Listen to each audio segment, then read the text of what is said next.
Right. Let's see how this is loading up. How are you today, brother cousin? Anyway.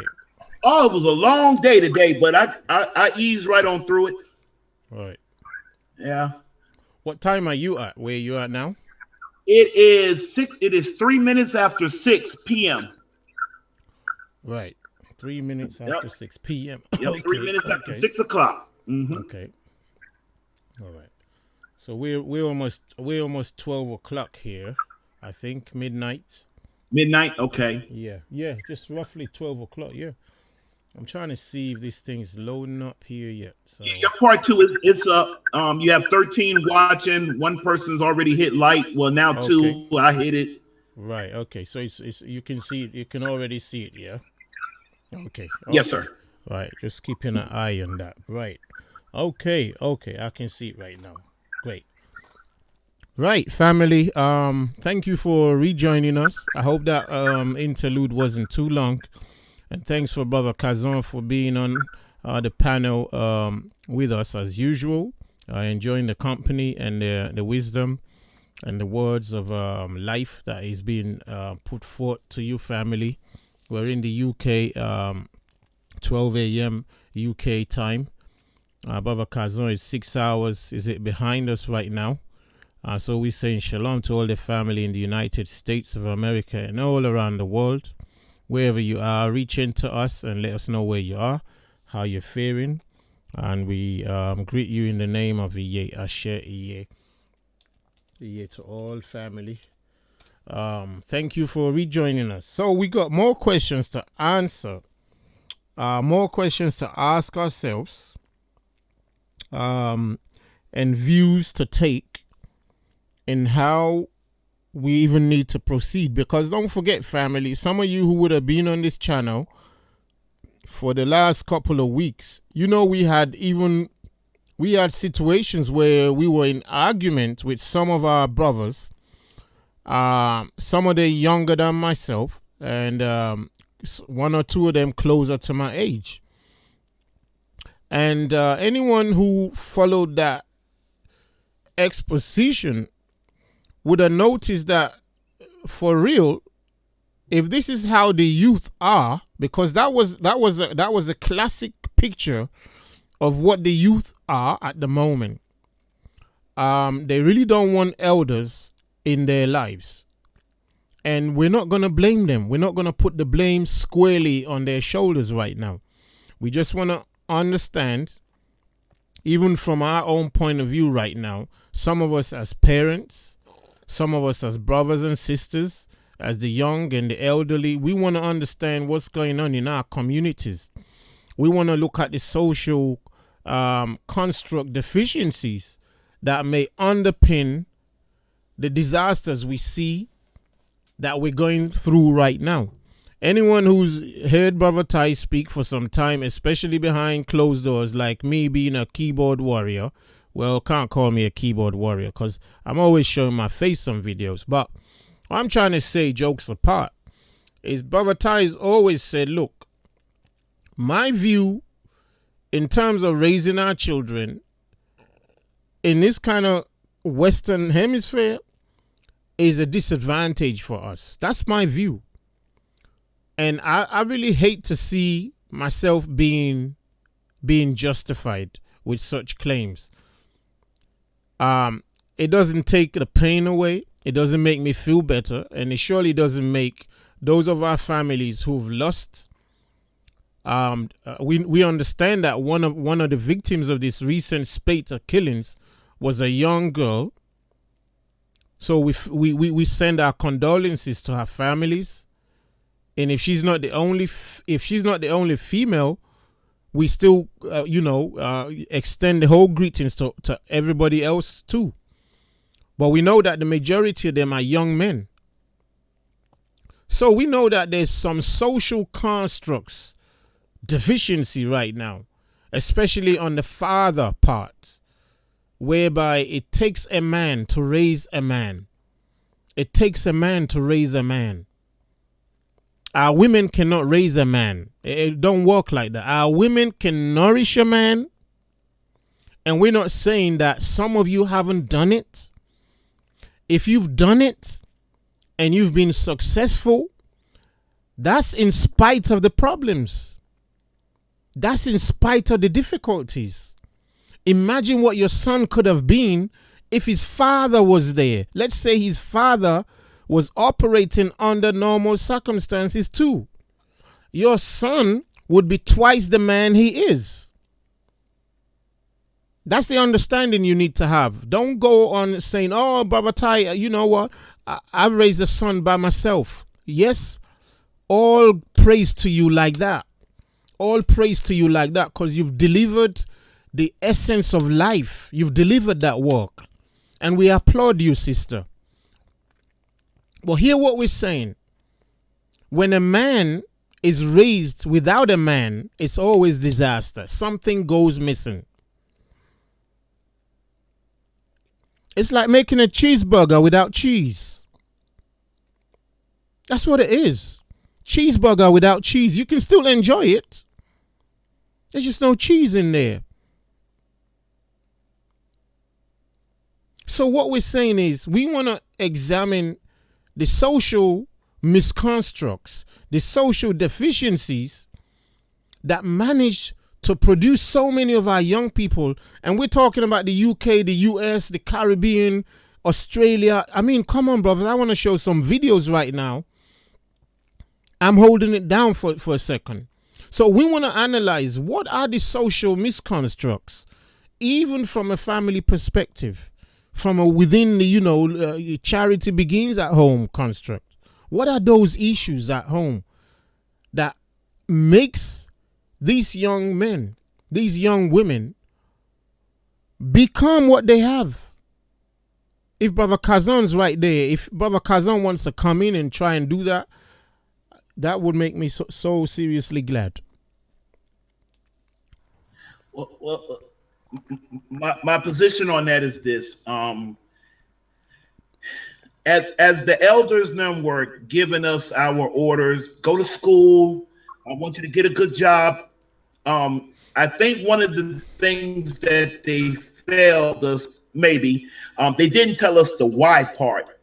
We got away from why it was that we supposed to been doing what it was that we were doing or supposed to been doing. And because that question why did never get answered, other entities started filling in the blanks for us. Therefore, we're not operating under our true selves. We're actually operating under somebody else's institution that's been made up either around us or over us for the most part. And and again, I mean, even when people say, well, it's the parents have to do a better job. I mean, let's just be honest and be fair. Parents have to go to work. I mean, I know here in the States, you have to have electricity on in your house. You have to have running water. Without those two things, they can classify it as an abandonment. Therefore, you'll find yourself in court as a parent. They were trying a little system over here where we hold the parents responsible. But then again, like I said, here we're operating under something different. Most women believe that they really can do it by themselves. And I'm not going to argue, some can. But like what Brother Ty was saying, when you have mom and dad, you have what we call balance.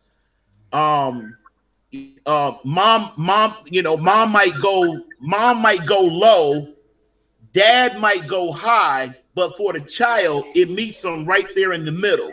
And that's what, and that's really what you want. If you take one out of the picture, and mainly here in this country is normally the father, for whatever reason. A lot of times we get on this conversation and really kind of, we be kind of hard on the brothers as if, all men are having babies and then they just completely walk out of the women's life when each case has its own independent, circumstances that surrounds it. So with that being said, we got to start somewhere. I strongly suggest that we're starting here. Here's a good year.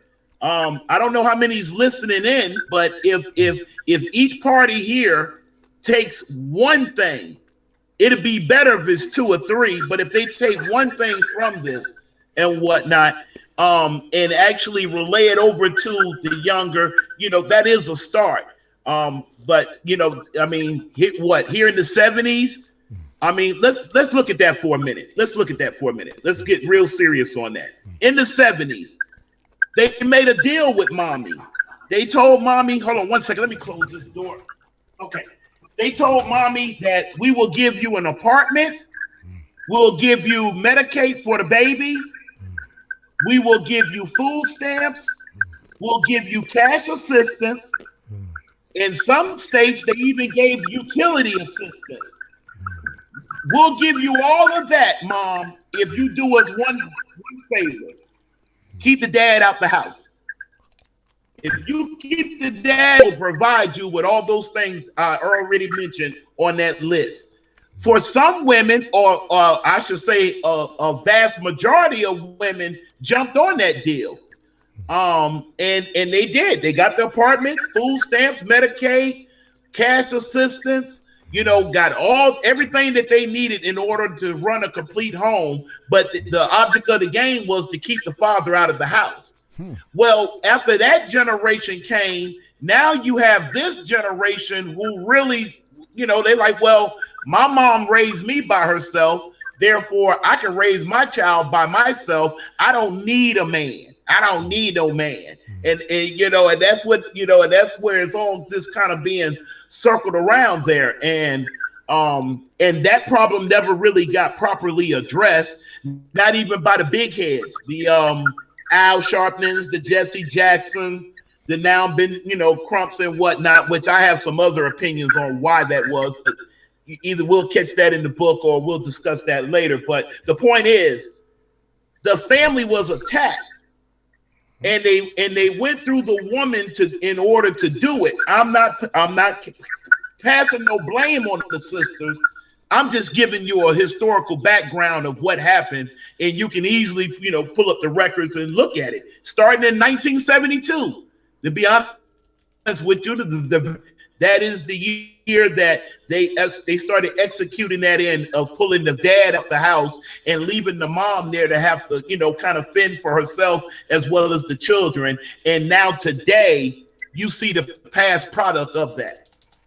I hope I kind of got your question a little bit, Brother Ty. Yep. I'll stop there. Right. That's a great point. Great point you made. We know there've been quite a few. Give me a second. I'm trying to get some text going on there. Give me a second, family. I'm trying to get some text, some text up there, so that I don't need to speak speak too much or think too much. So yeah, as Brother Kazan was saying, we're not trying to put a blame on any of our families right now. And especially our women may feel like we're trying to put the blame on them. So sisters, absolutely, that's not what we do. We don't do that, and certainly your brother Kazan, as an elder himself, is not trying to do none of that, okay? So don't get defensive, because we need to analyze this with a really clear mind. So if you're on the chat or you're on this video, and you can appreciate the gravity of this disaster that's always seems to be there. It don't go nowhere. It's just a yearly thing, a seasonal thing, if you like. It's as what's the word now? It's as with us as you would have any seasonal period. Rain, winter, summer, spring.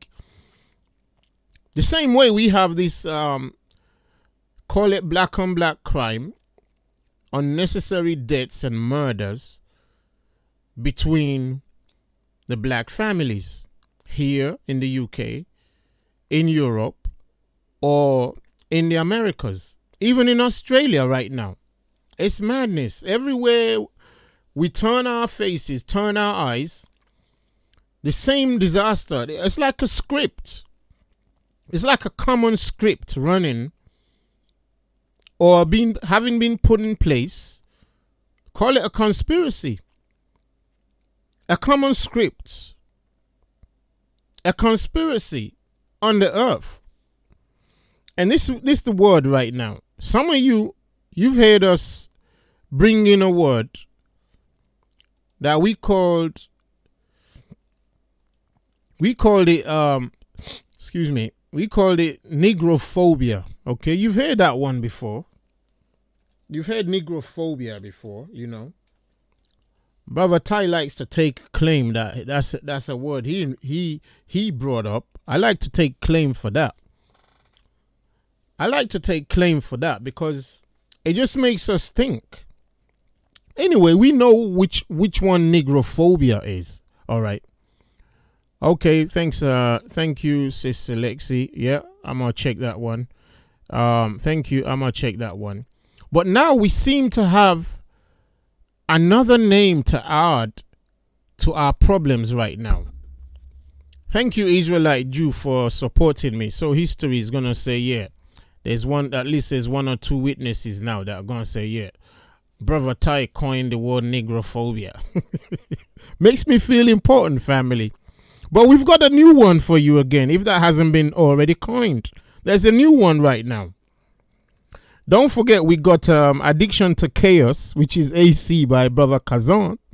Brother Kazan gave us that one, Addiction to Chaos, and Addiction to Conflict, which he dropped for us like 2 weeks ago.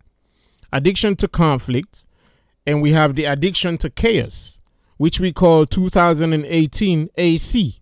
So when you hear Brother Ty or Brother Kazan say AC, it just means we are living in the year 2018 AC, where black people are addicted to chaos. We're addicted to chaos, family. We must be addicted to chaos. The way we deal with each other, that could be the only thing that explains it. If you disagree, please let us know your views.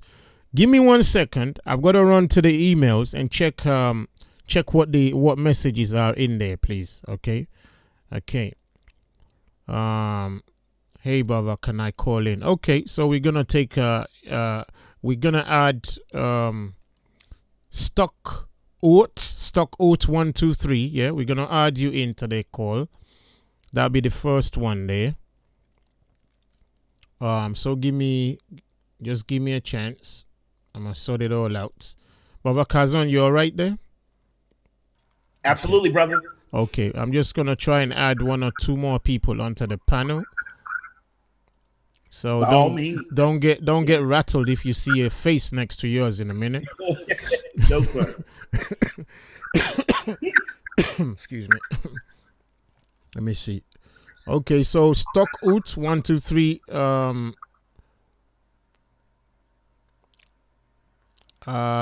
Who is this? Fabrice.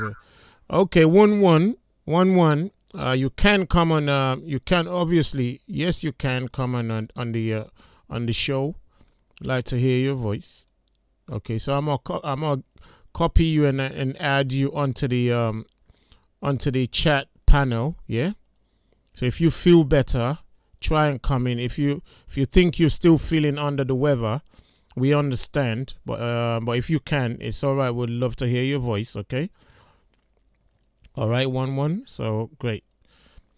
Excuse me, family. I think we all going through this period of cold or virus or whatever it is right now. Okay, so I've sent an invite out to 11 and stock oats. Yeah, stock oats. I've sent both of you the invites there. Let me know if you get it. Okay. All right. So we're not trying to blame any of our families, be they man, be they woman. That's not the point we run at the moment. We need clear eyes and a clear mind and a clean heart and ready hands to work together with each other. Okay. So we just got to analyze things, because if we can analyze anything and it saves one life or it saves one person from going down the wrong path, you know what? Yeah, there's a language. There's a saying in the original Hebrew tongue, okay, family, which is Yoruba. And some of you out there who have other languages which are the original Hebrew tongues, just big up yourselves. Yoruba is one of them, Wolof, Tangtingria, the Shona, the Twi, the Akan, the Igbo, it goes on and on and on and on. Those are the original Hebrew languages, family. So anyway, there's a saying in the Yoruba Hebrew. It says it were better. Listen to me. It says it were better. It's an adage or proverb of the elders. And hear me now. Especially the mothers, they like to say it when disasters happen. Yeah? And here it goes. It says, it were better that my child had died. It were better that my child had died than if I didn't know where my child was. I.e., if my child was lost. Because in old and present day Hebrew nations, as you all know, during the slaveries of the Arabs and the slavery of the Europeans, people just go missing. And nobody knows where they went. Right now in America, that's happening. People just go missing. Young people, children. In Europe, in England, people go missing and nobody knows what happened to them. So anyway, I'm trying to give you one perspective on how our people used to think and relate it to what we're going through right now. So some people used to say it were better that they knew that their child was dead rather than they couldn't find their child. That their child was lost was a worse pain than if the child was dead. Because once it's dead, you can close the chapter on that. You say, okay, it's dead. If the child was lost, you can't sleep every night. Every single day, you're on the lookout. When will they come back? Like you have on this country right now, they're still looking for that young girl who went missing, 10 years ago? What was it now? 15 years? I can't even remember. Called Madeline. You all remember that? That's a game. It's a game going on. That Madeline girl gone missing. The parents can't sleep.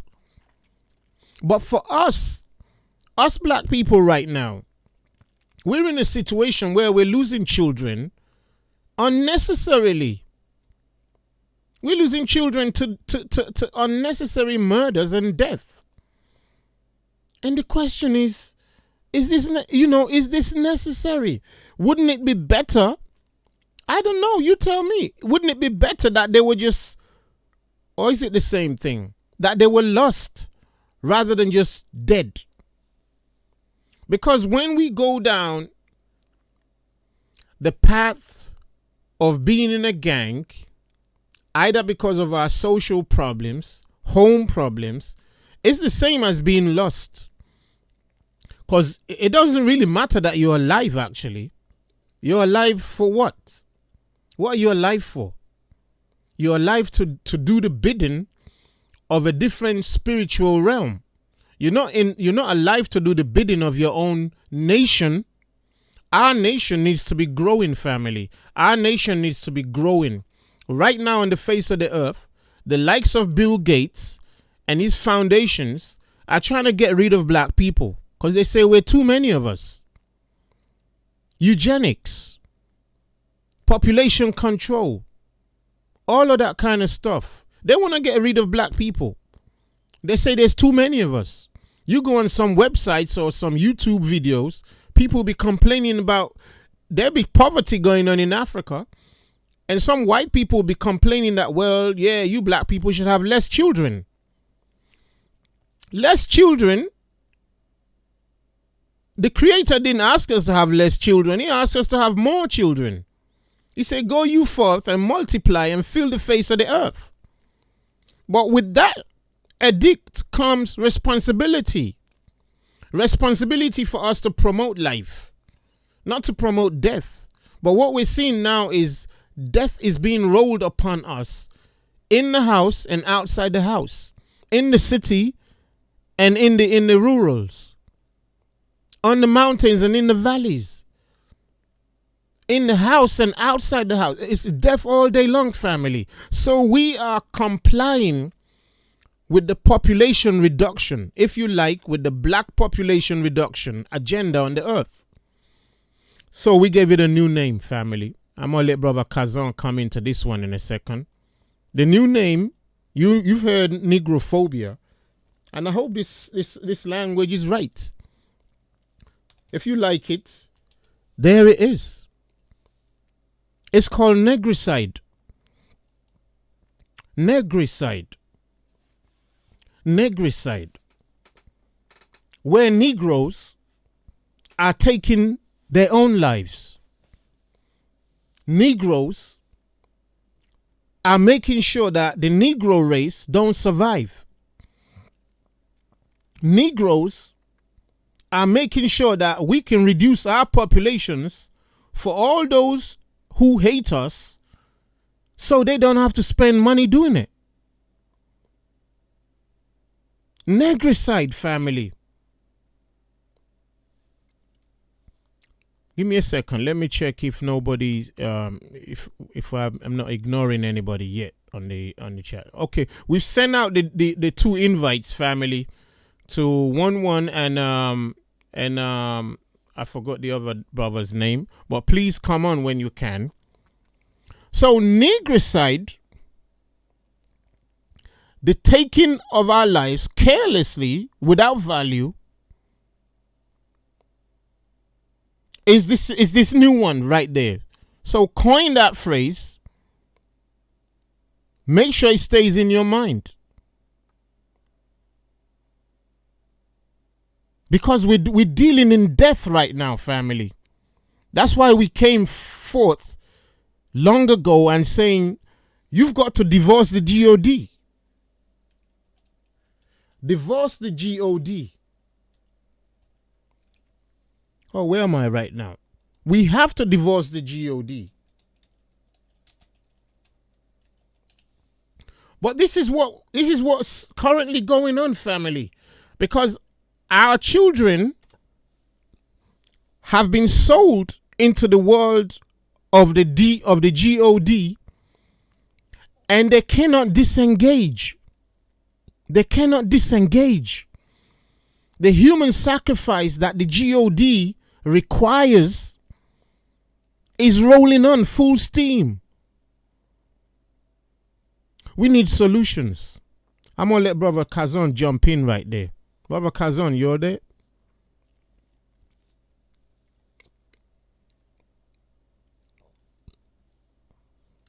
Brother Kazan, can you hear us? Your mic? Yes, sir. Yes, sir. I'm here. All right. Negricide. Act of war against each other. Try to give it some type of a deconnotation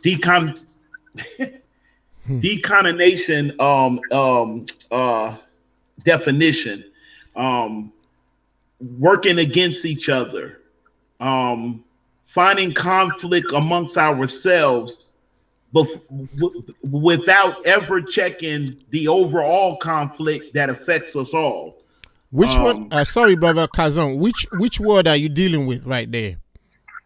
Negricide. Okay, great.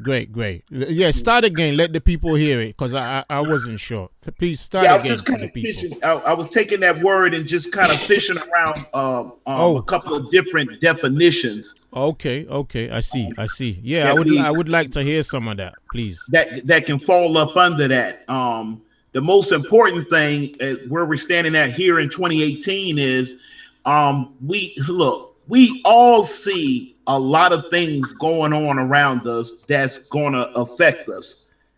2, history says no matter what happens, when the floor drops out, it's going to always drop out on us the hardest. I can't remember whether it was John Henry Clark or who it was, but they said when the European has the flu, Negroes have cancer. and whatnot. Or better yet, if the European has the common cold, as the flu, and if the European gets the flu, the Negro has cancer. Right.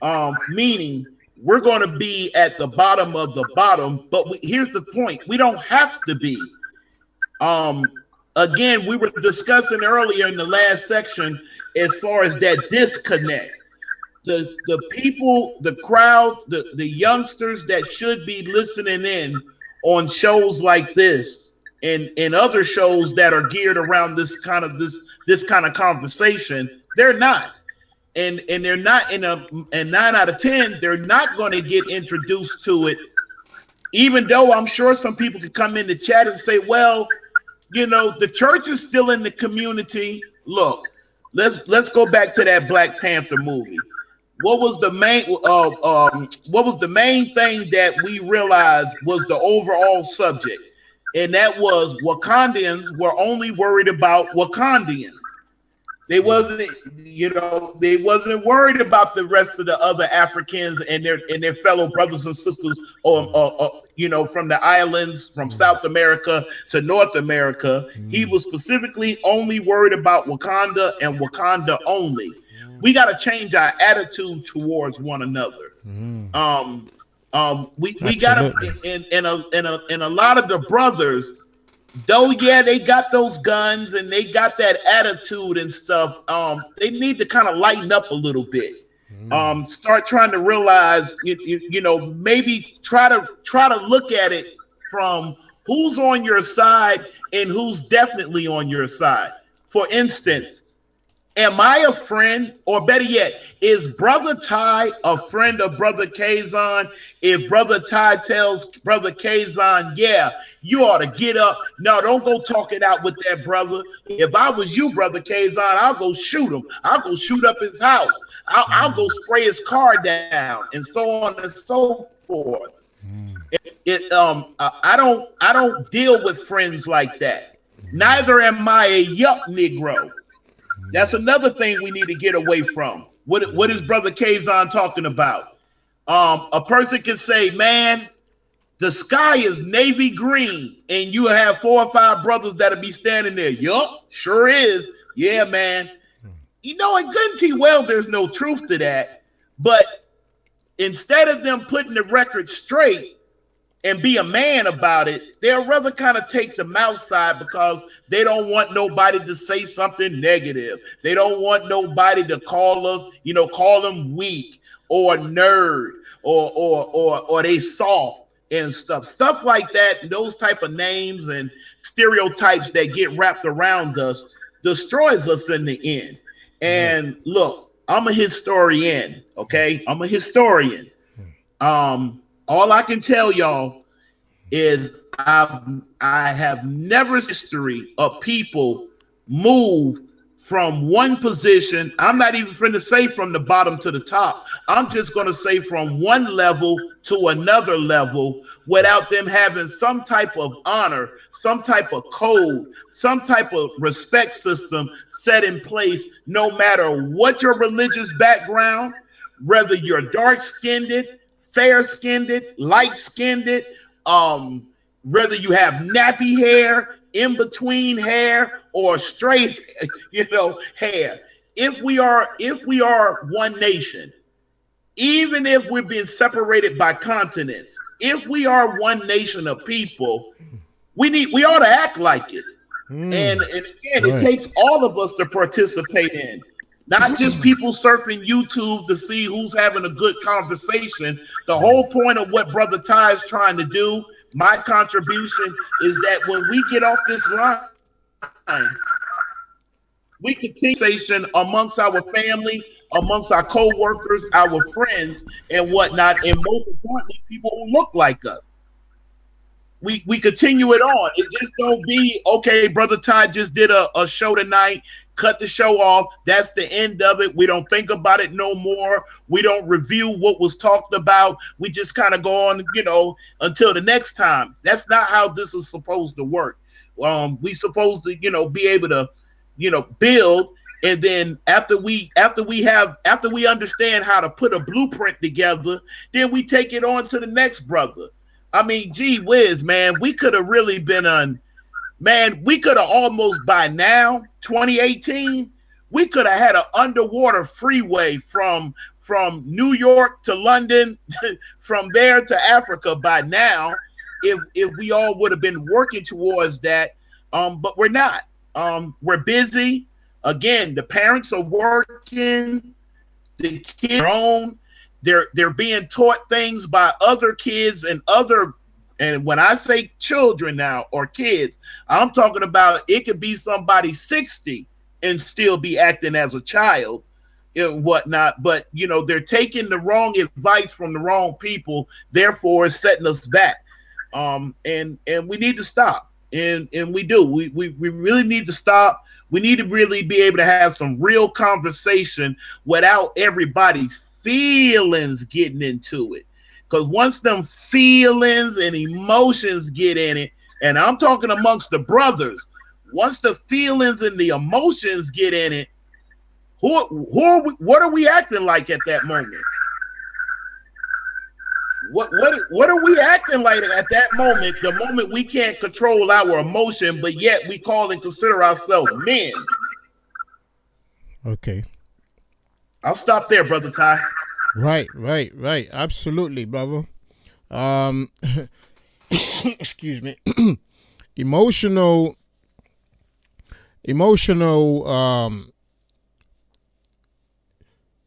insecurity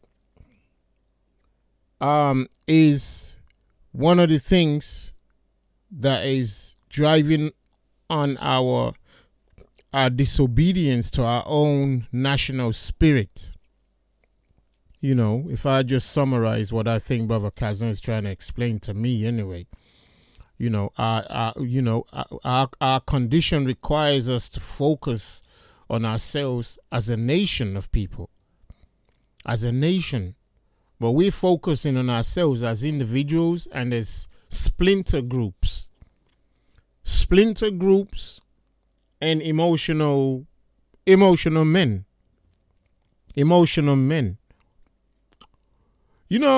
I always feel somehow, even though I haven't got too much of a different story to tell myself, but Brother Kazan, you could probably bear me witness, yeah? Most of the time, when we see our own black people succeed in anything, you always hear how we always revert back to our mothers as the first person to give praise. Yeah. I didn't mean to laugh, Brother Todd, but you just read my mind from an earlier conversation. Right. I'm gonna let you get back into it, but okay. you feel free. Scared me a little bit. Right. You got me thinking you got me bugged or wired a little bit. Right. So we just go on and I'm not saying our mothers don't deserve the praise. From growing up in Africa and crossing over to the Western world here, I can see a serious difference in how that praise is shared out. And over in the Western world, if I say this, and I've studied this, okay, family, all right, but sometimes we still forget things and we might be out of touch a little bit. So, but what I found is a lot of the times when young black people achieve something, they always have praise only for their mothers. Only for their mothers. And I'm not saying only the black community, actually. Even in the so-called other communities that we have, it's a prominent practice. And there's a reason for it. Like something Brother Kazan already explained, maybe an hour ago, yeah? He put it in there. I can't remember the title of how he said it, yeah? But you can see that, the destruction of the black family. Okay. That's the watering down of the man and the elevation or the miselevation of our sisters. Because with that system in place, it's like the Willie Lynch syndrome. It just destroys us. Anyway, we don't want to go there now, but let me just say, from my observation, whenever the young black people are achieving anything in the Western world, a lot of that praise goes first and foremost to the influence of their mothers. Whilst it tells me that their mothers have been great women, it's telling me also that their fathers have not been so great. So I just want to stop there just to put that little thought in your mind. You think about it. It's something we're going to be visiting in our academy. It's something we're going to be dealing with very seriously. And we've got a lesson on the channel called From Adam to Eve. From Adam to Eve. You need to watch that if you're interested in Bible and Bible understanding. You need to watch it to kind of now be able to ask Brother Ty, like, Brother Ty, what's going on in your mind when you now drop in this new precept about how our mothers are the first ones we praise over our fathers when we achieve anything. Okay? When things go wrong, though, they are then quickly able to inquire about our fathers. When things go right, we give our mothers the praise. When things go wrong, they inquire about our fathers. I'm going to hold it right there, and I'm going to try and welcome a brother who's just joined us on the panel.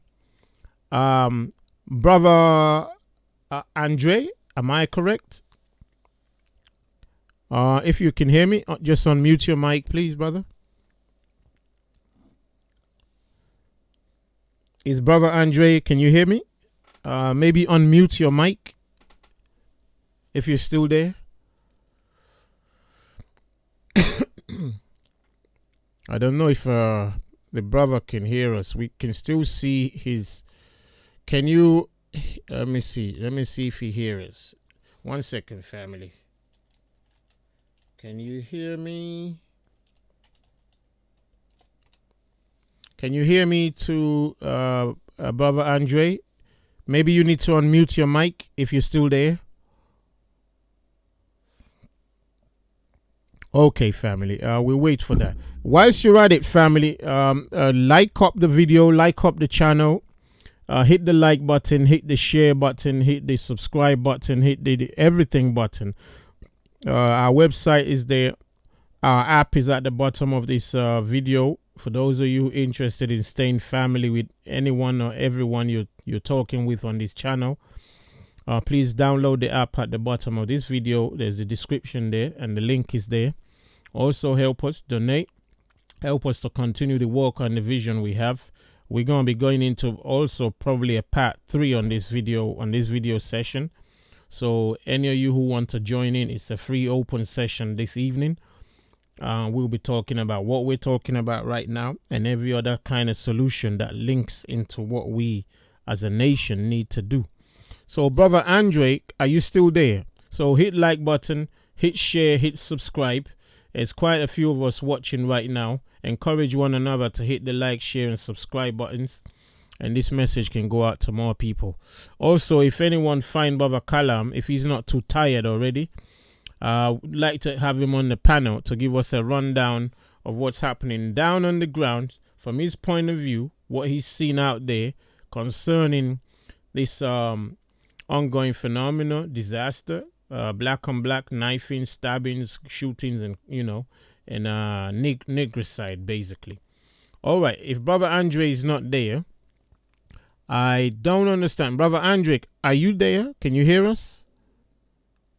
Right, okay. I don't know if there's anything else I can do right now. Yes, I'm here. Can you hear me? Okay, we can hear you now. Right, okay. Shalom to you. Shalom to you. Shalom, shalom, brother. Oh, brother, nice. Were you having a problem connecting in? Just have a slow device, that's all. Okay, but everything all right now? What was that? Is everything all right now? Yeah. Yes, everything's fine now. Okay. Brother, welcome to the show and to the channel and to the family. You want to introduce yourself to the family on the stage and you listening live? Please go ahead. Yeah. Yes. Yes, I am Andre Bell. I'm in the U.S., in Louisiana, North Louisiana. Um, Checked you out a couple months back, and I listened to you here and there. Been following recently, Hello. watching things going on in the park, and I've been hearing about the youngsters with all the killings over there lately. Right. Hello? Yeah, we can hear you. Yeah. Hello. Yeah. Go ahead. Okay. Can you guys hear me? 1 second. Is somebody else calling in again? 1 second. Okay. Is if there's anybody else, just mention your name so I can know it's somebody different. Pharaoh. Pharaoh. Okay. Yes. Okay. Pharaoh. Just hold on. Just hold on 1 second, please. Just so Brother Andre can get his word in. Yeah. Is that okay? Okay. Yes. Okay. All right. Brother Andre, go ahead, please. Yeah, just to know Hebrew here in Louisiana, seeing the things that's going on across the pond, and also watching things that's going on here in the U.S.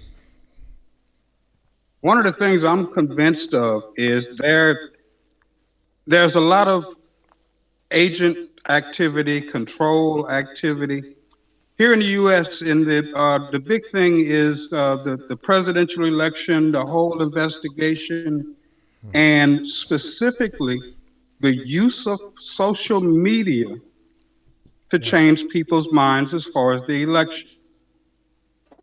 Now, that's done on a big scale. The thing that I'm concerned about is social media being used to change people's mind to lead them in a certain direction without them knowing about it.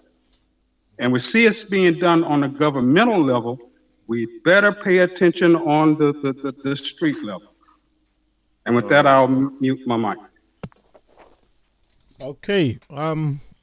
Thank you for your introduction, Brother Andre. We're very happy to have you on board. We definitely want to hear more from you. We definitely want to hear your views and your solutions to some of our problems. As you all know, family, we're not driving ourselves forward to stop here. We want to drive ourselves forward the whole way till we get to the kingdom. Whatever any of you think, family, black family, white family, this earth in its current state is not the end of everything. I don't know if that's like foremost in the front of your head. We're supposed to be driving to the next place of life. So, we're going to welcome all the families on board, hear our views, and drive together. Brother Pharaoh, are you there? Yeah, can you hear me? Yeah. Shalom to you. Oh, shalom to you too, brother. Right.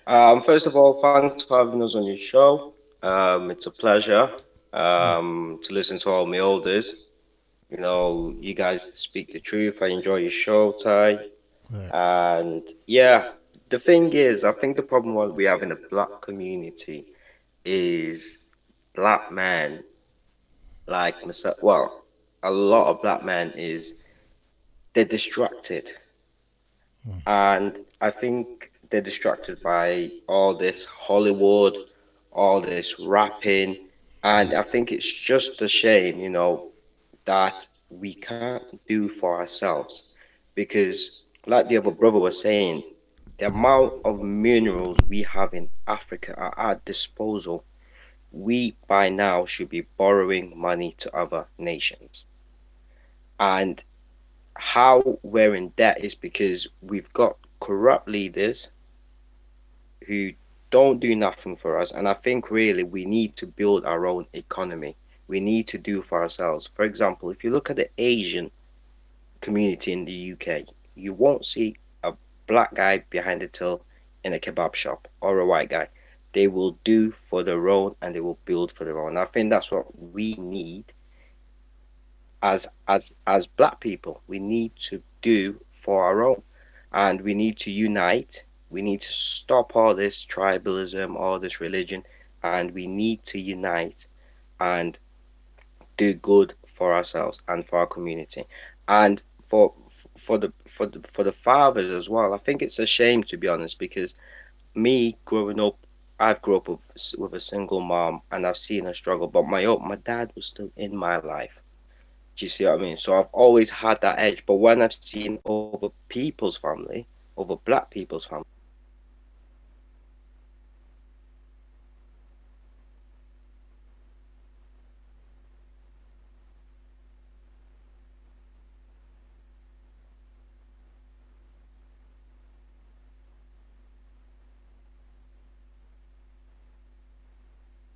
Absolutely, brother. Yes.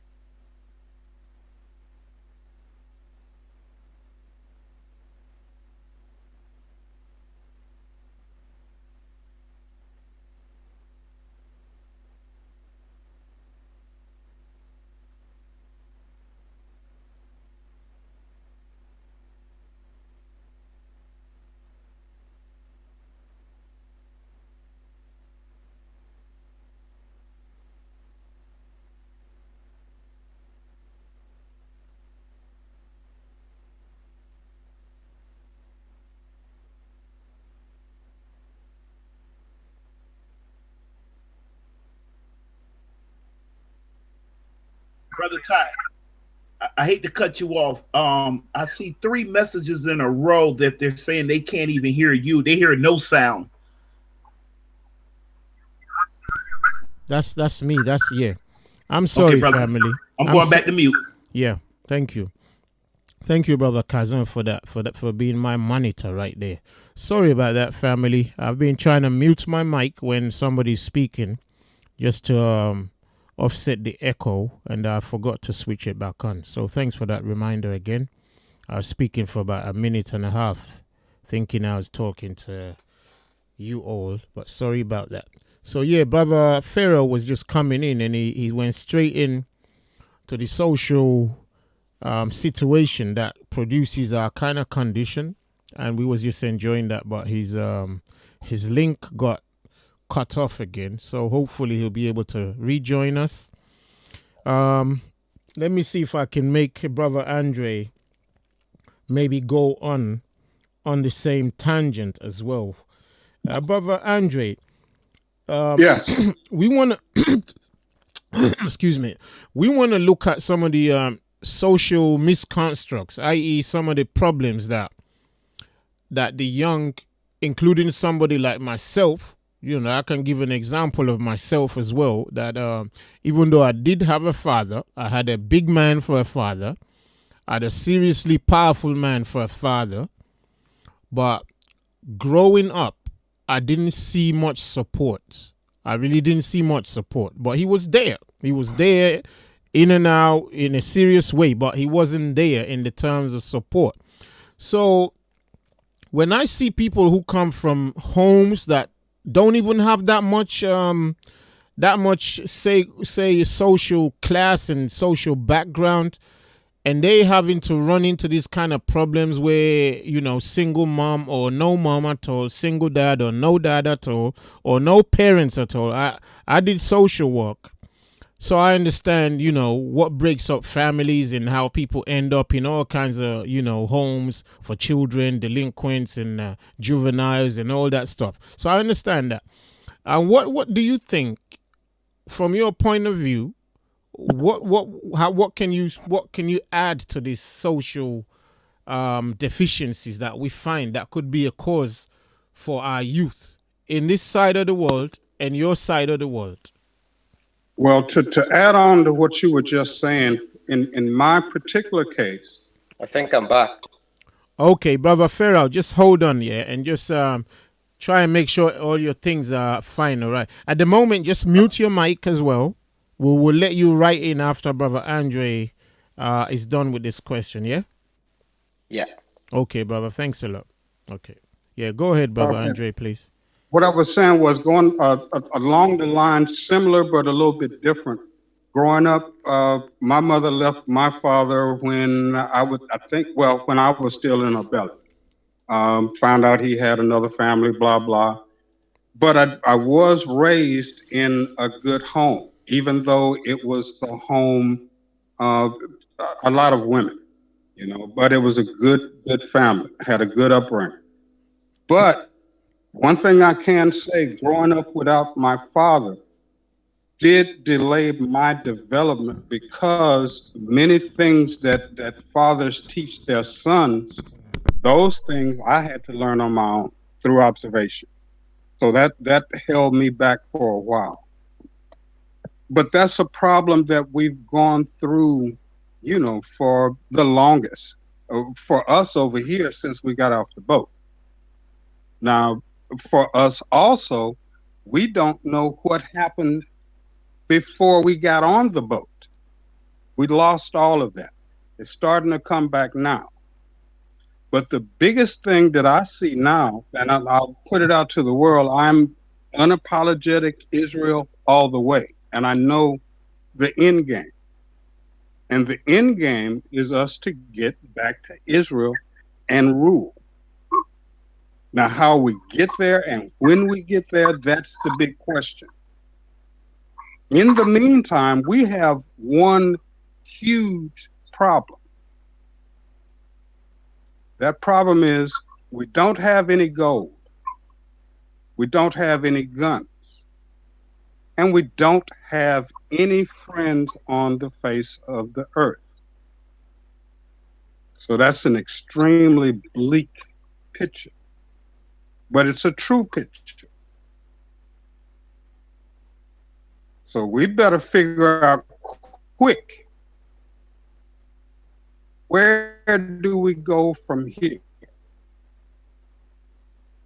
If we can't fight the conventional, we better look to the unconventional. Unconventional that I'm speaking of is spiritual. How do we get that? And how do we get that we can't lose? There's only one way. You talk about it on your channel and other people, other channels. But for the Negro, the black man, us that's gone through slaves, those that were left behind and colonized and brutalized, we've seen all this stuff over and over again. We try to raise up, we try to come together, something stops it. And in the end, we're left in a situation in a world that hates us with no guns, no gold, and no friends. And I'll mute my mic and see what you have to say about that. Wow. Wow, man. That sounds like a chapter from a book you've just finished writing. it's a real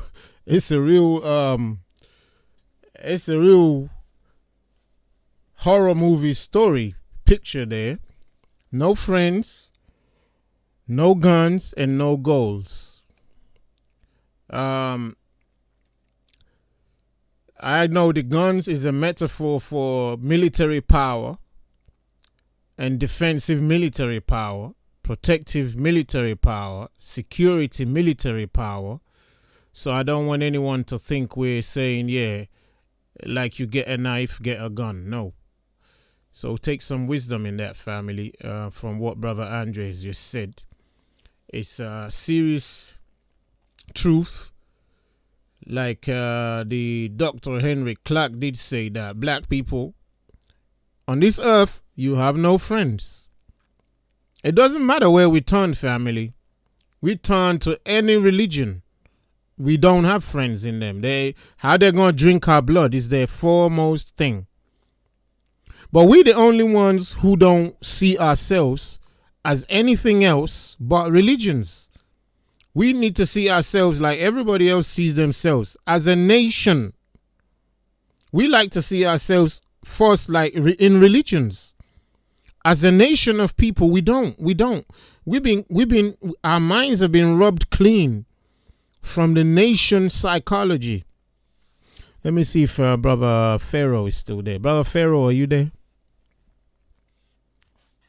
No, I don't think he is. I was just writing him. I think I saw where he dropped out. All right. Okay. Okay. All right. If he returns, fine. Brother Kazan, do you want to add to what Brother Andre was saying? And and Um, yeah, please. well, I'm definitely 100% in agreement with him. Um, except for one small part, I would argue the hate part. I don't think that they hate us. I know that's going to be hard to swallow. I think that they fear us. Now, after we close that chapter, I think they fear us. I think they look, them people know history too. Okay.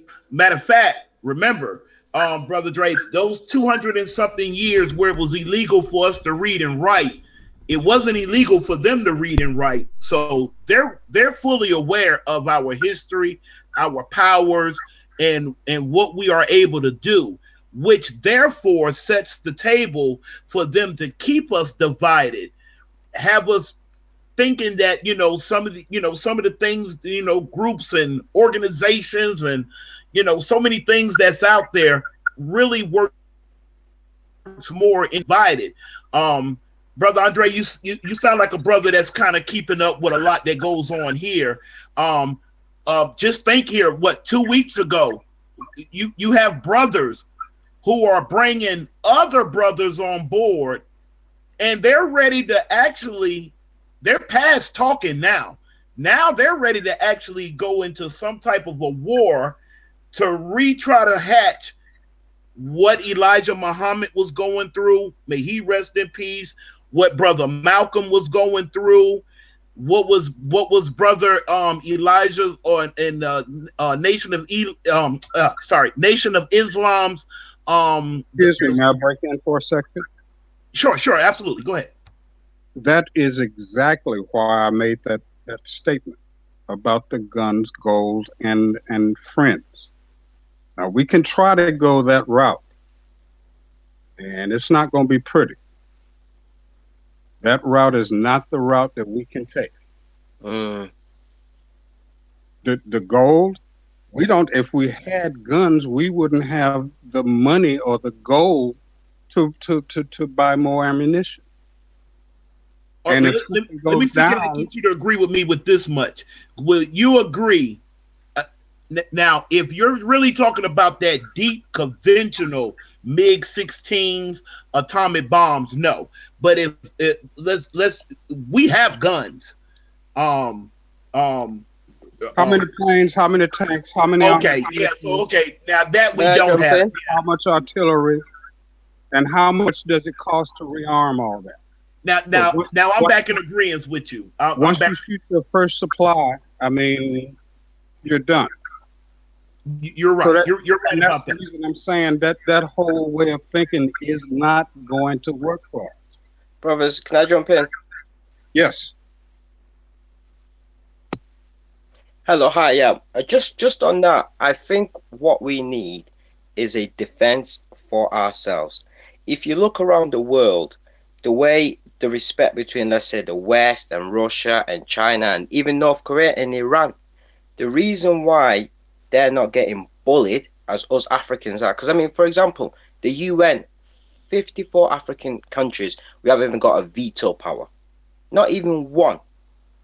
So if anyone wanted to attack us, they could do it. I think we should be able to build our own weapons and to defend ourselves. Because if we could do that, if the USA failed in Vietnam, they may I failed ask in a Iraq question? and Afghanistan. The only reason they did was because them guys had the ability, they were united and they could defend themselves. Whilst if you look at Africa, for example, we couldn't defend ourselves. The leaders in Africa where I'm from, they are so corrupt. It is unbelievable. If, for example, America wanted to invade Nigeria, the African countries next to them will be saying, you can use us as base. Now imagine if it's the other way around, if Nigeria wanted to invade the UK or Spain. They couldn't because these guys will are united and they can do, and that's the problem what we have as black people. We are ununited and unorganized. That is one thing we have, and that is one thing that is letting us down. We want to join in into something that we're not. We want to get this culture, this Western culture, but we need a defense. We need a military that we can say, look, if you mess with us, you mess with all of us. And May I I ask think a that's what we question right need. quick? May I ask a question? Yes, go on, brother. Okay. Where are these forces going to be based that would protect me here in the United States and Brother Ty over in Britain?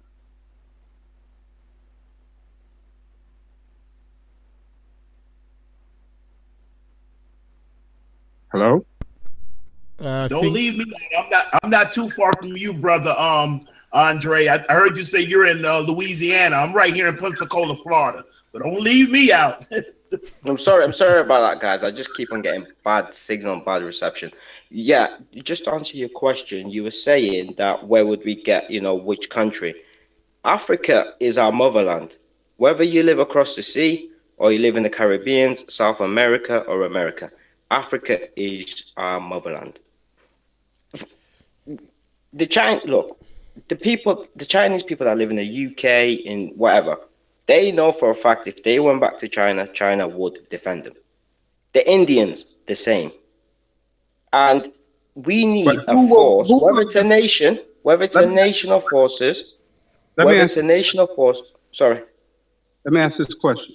Who's going to Yeah. defend me? I mean, I'm looking at the situation here in the United States. Mm-hmm. And if you really take a look at the picture of this government, Yeah. it could fall apart at any minute. Yeah. If you know America and you know what's going on now, Uh-huh. there are serious problems. Mm-hmm. If those problems erupt, the gun, the anger could be turned towards us. Yeah. Well, If we were to flee, where would we go where we would actually, by the millions, be welcome? well, Not I saying mean, that with people me, wouldn't the way I want believe, to, like, but where could we practically go? yeah. I mean, the situation in America pains me, to see my brothers and sisters, getting killed by the police, being treated and mistreated. But the way I see it, the African American brothers that live in America, I think we could use their knowledge in Africa, bring them back home. Because I mean, where I'm from in Africa, there's a lot of African Americans who are going there. They're building schools, they're building businesses, they're investing. And I was shocked when I went back home, and I was like, wow, these guys are from California, Texas, Maryland. And I was shocked. And they said to me, and we would rather sit here where we're not getting pulled over by the police, we're not getting shot. And like you said, in America and even in Europe, the way the situation is going, it's going to get to a point where I'd say the white people in this country are going to turn on us. And if we don't have a plan B where you can say, right, if I get to Africa, it's a safe haven, we can defend our land, defend our pride, we are screwed. And I don't An- think United Another States of question. America, United States of America is going to change the situation of black people there. I don't really think. We can protest as much as we want. We can, go up in the streets, do whatever, but I do not think that country will ever change or see a black man's equal. Never. When that constitution was built, even the Union flag here in the UK, there's no black in it. We will never include it and we never will be.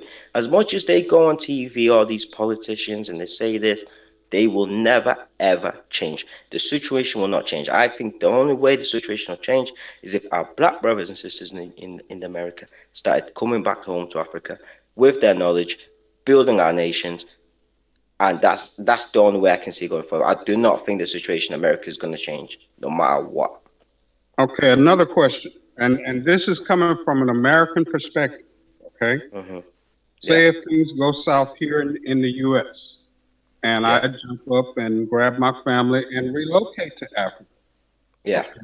And then once I get there, will I have to deal with Boko Haram or what other group that really is coming against us?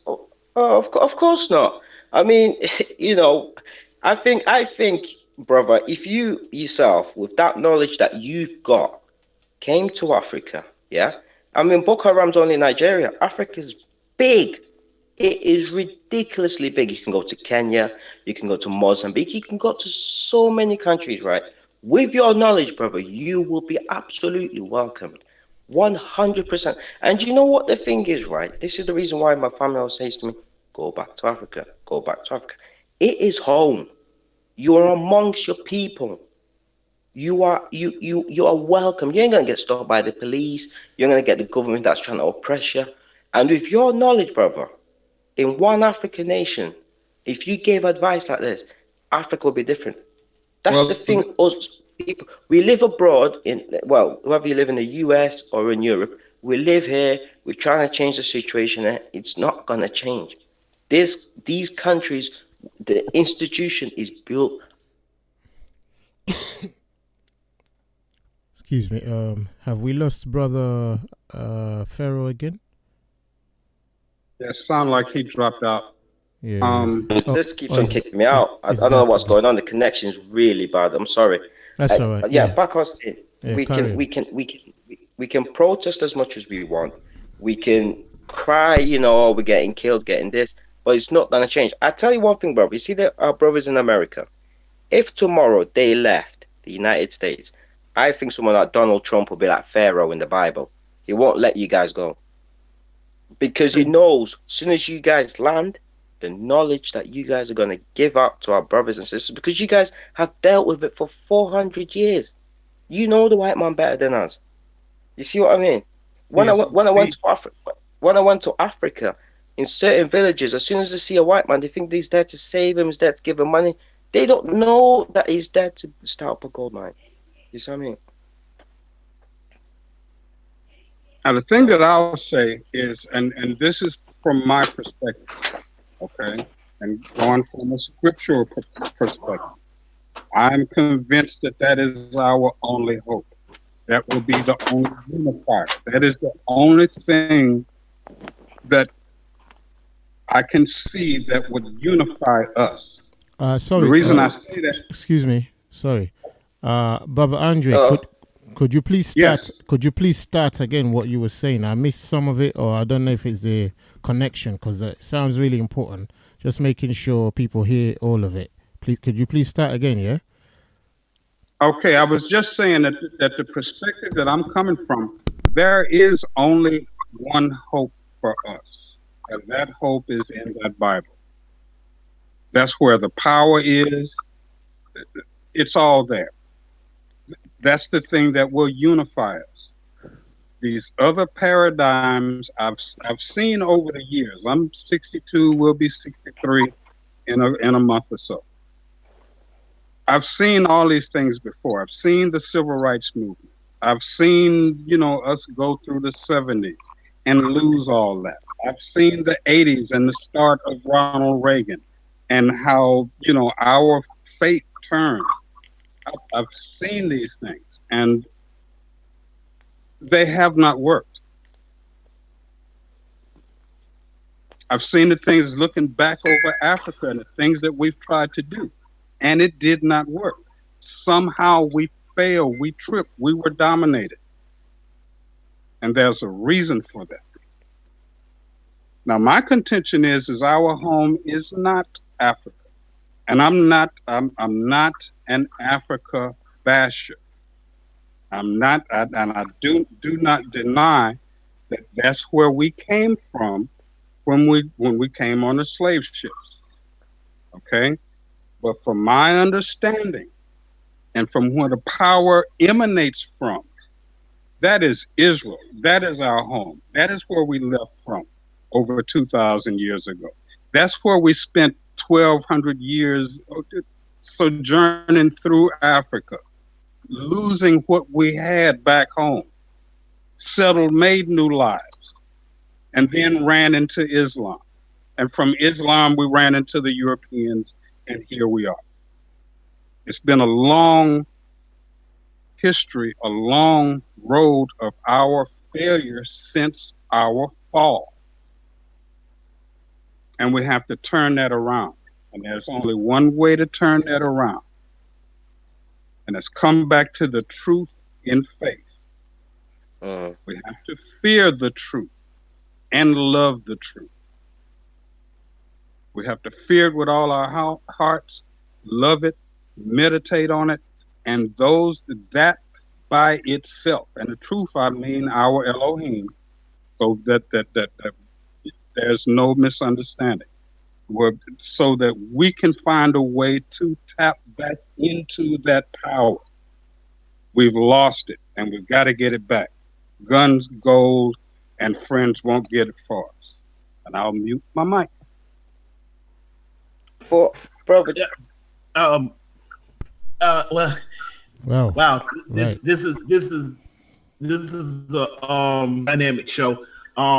Because I noticed I guess my position is a little bit different than probably from even both of y'all's.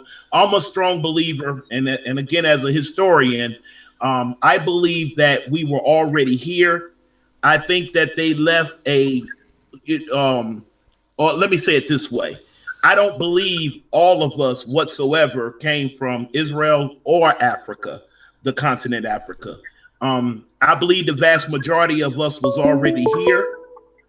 I think that in the process of that, we know that the the United. I'm just going to use the United States. I'm not going to try to go in too deep. The United States was founded on two principles. The first wave was a religious principle. The second wave was a business principle. Um, these people that were here, that was already here on this land, were infiltrated.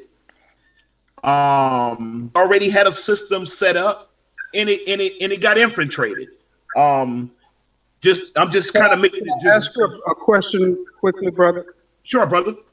Okay, I'd like to ask, when was the first time you ever heard about us blacks being aboriginal or native to this land? And I mean that besides the point of our ancestors telling us that we were mixed with Native American, that runs in my family too. I haven't taken a DNA test. A lot of people don't believe in it, but everyone that I see come up say that most of us have 0 to maybe 1% Native American.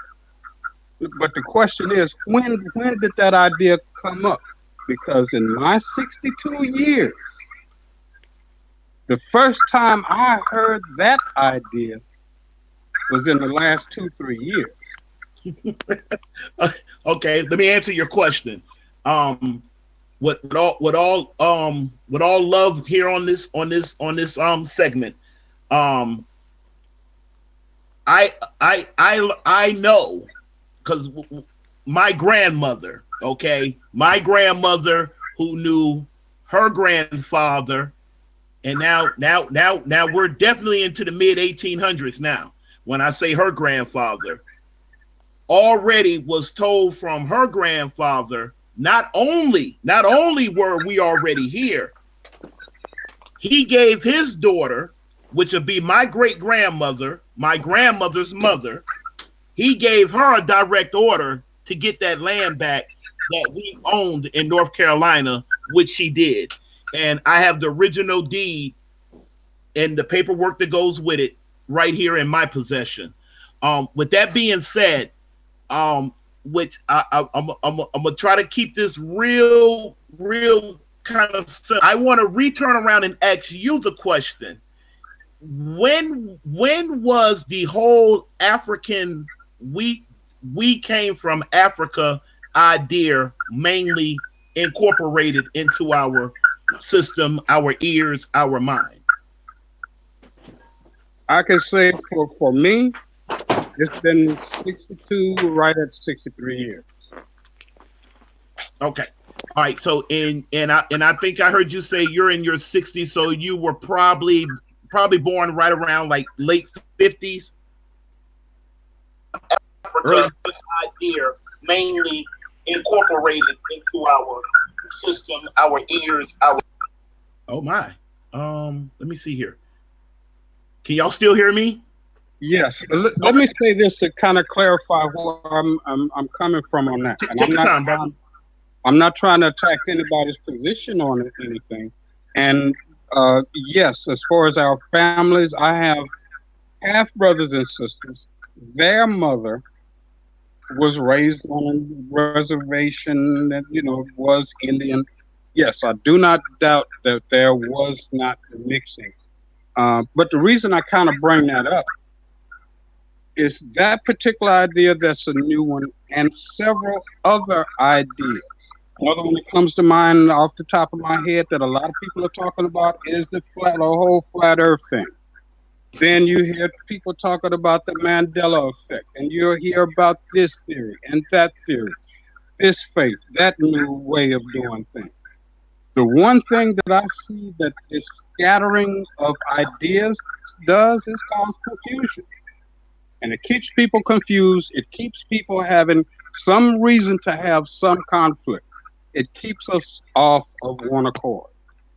Okay, now let me throw this in real quick, brother. I'm glad you said that about the Constitution. All right, let's step this up a little bit. If we go into the direct record, Article 2, Article 4, Section 2 of the Constitution, they claim that we were of African origin. Not that we came from Africa, but of African origin. And it's just in a nutshell, I believe, and I can back it up with the I can go into Bartholomew de Castle's book. I can go into a book by John Henry Clark, Dr. John Henry Clark himself. That was the whole thing that shocked the Europeans when they came across the Atlantic Ocean. Us traveling back and forth, we already was traveling back and forth with no problem. It wasn't even no big conversation. We would go back and forth from the continent of Africa, Portugal, Spain with no problem. When they came over and realized that the people here was just as melanated as the people that they already ran into from the continent of Africa, the old Phoenicians, the Israelite, y'all's elder Israelites back then, when they came over, that was the whole thing that blew their mind. And Europeans on a mission. I will tell y'all this though. I will say this, and the only reason why I know this is because I'm recently in school right now. They're trying to change that story on them thinking that the world was flat. They're trying to change that story right now. They're already coming out of their mouth, pumping it into a lot of the students. If I may digress for just a second, my political science teacher, he looked over at me. He already knew who I was. He looked over at me, and without me saying a word, he said, "Oh, by the way, we knew the world was round. That's not true that we thought the world was flat." And I nicely raised my hand and I named out 4 authors that would disagree, that actually thought that the earth was flat. He then told me we couldn't have the conversation in class in front of everybody, but he would speak to me in his office in private, which I'll lead to. I said all of that to say this. I think if we're going to think big, then we need to really, really, really think big. On the honest truth, do we really think us being, I'm talking about being the first, I'm talking about rulers of the earth at one time. Isn't that the thing that's promised in the Bible? And the reason I ask that is, in these other paradigms, where is the power? The power lies within you, me. I ain't got none. I'm poor. I'm broke. And somebody come against me, I can't do nothing. I don't have no power. I've tried. My people have tried.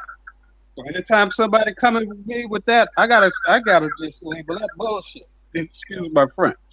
Okay. But my people have tried that. That doesn't work.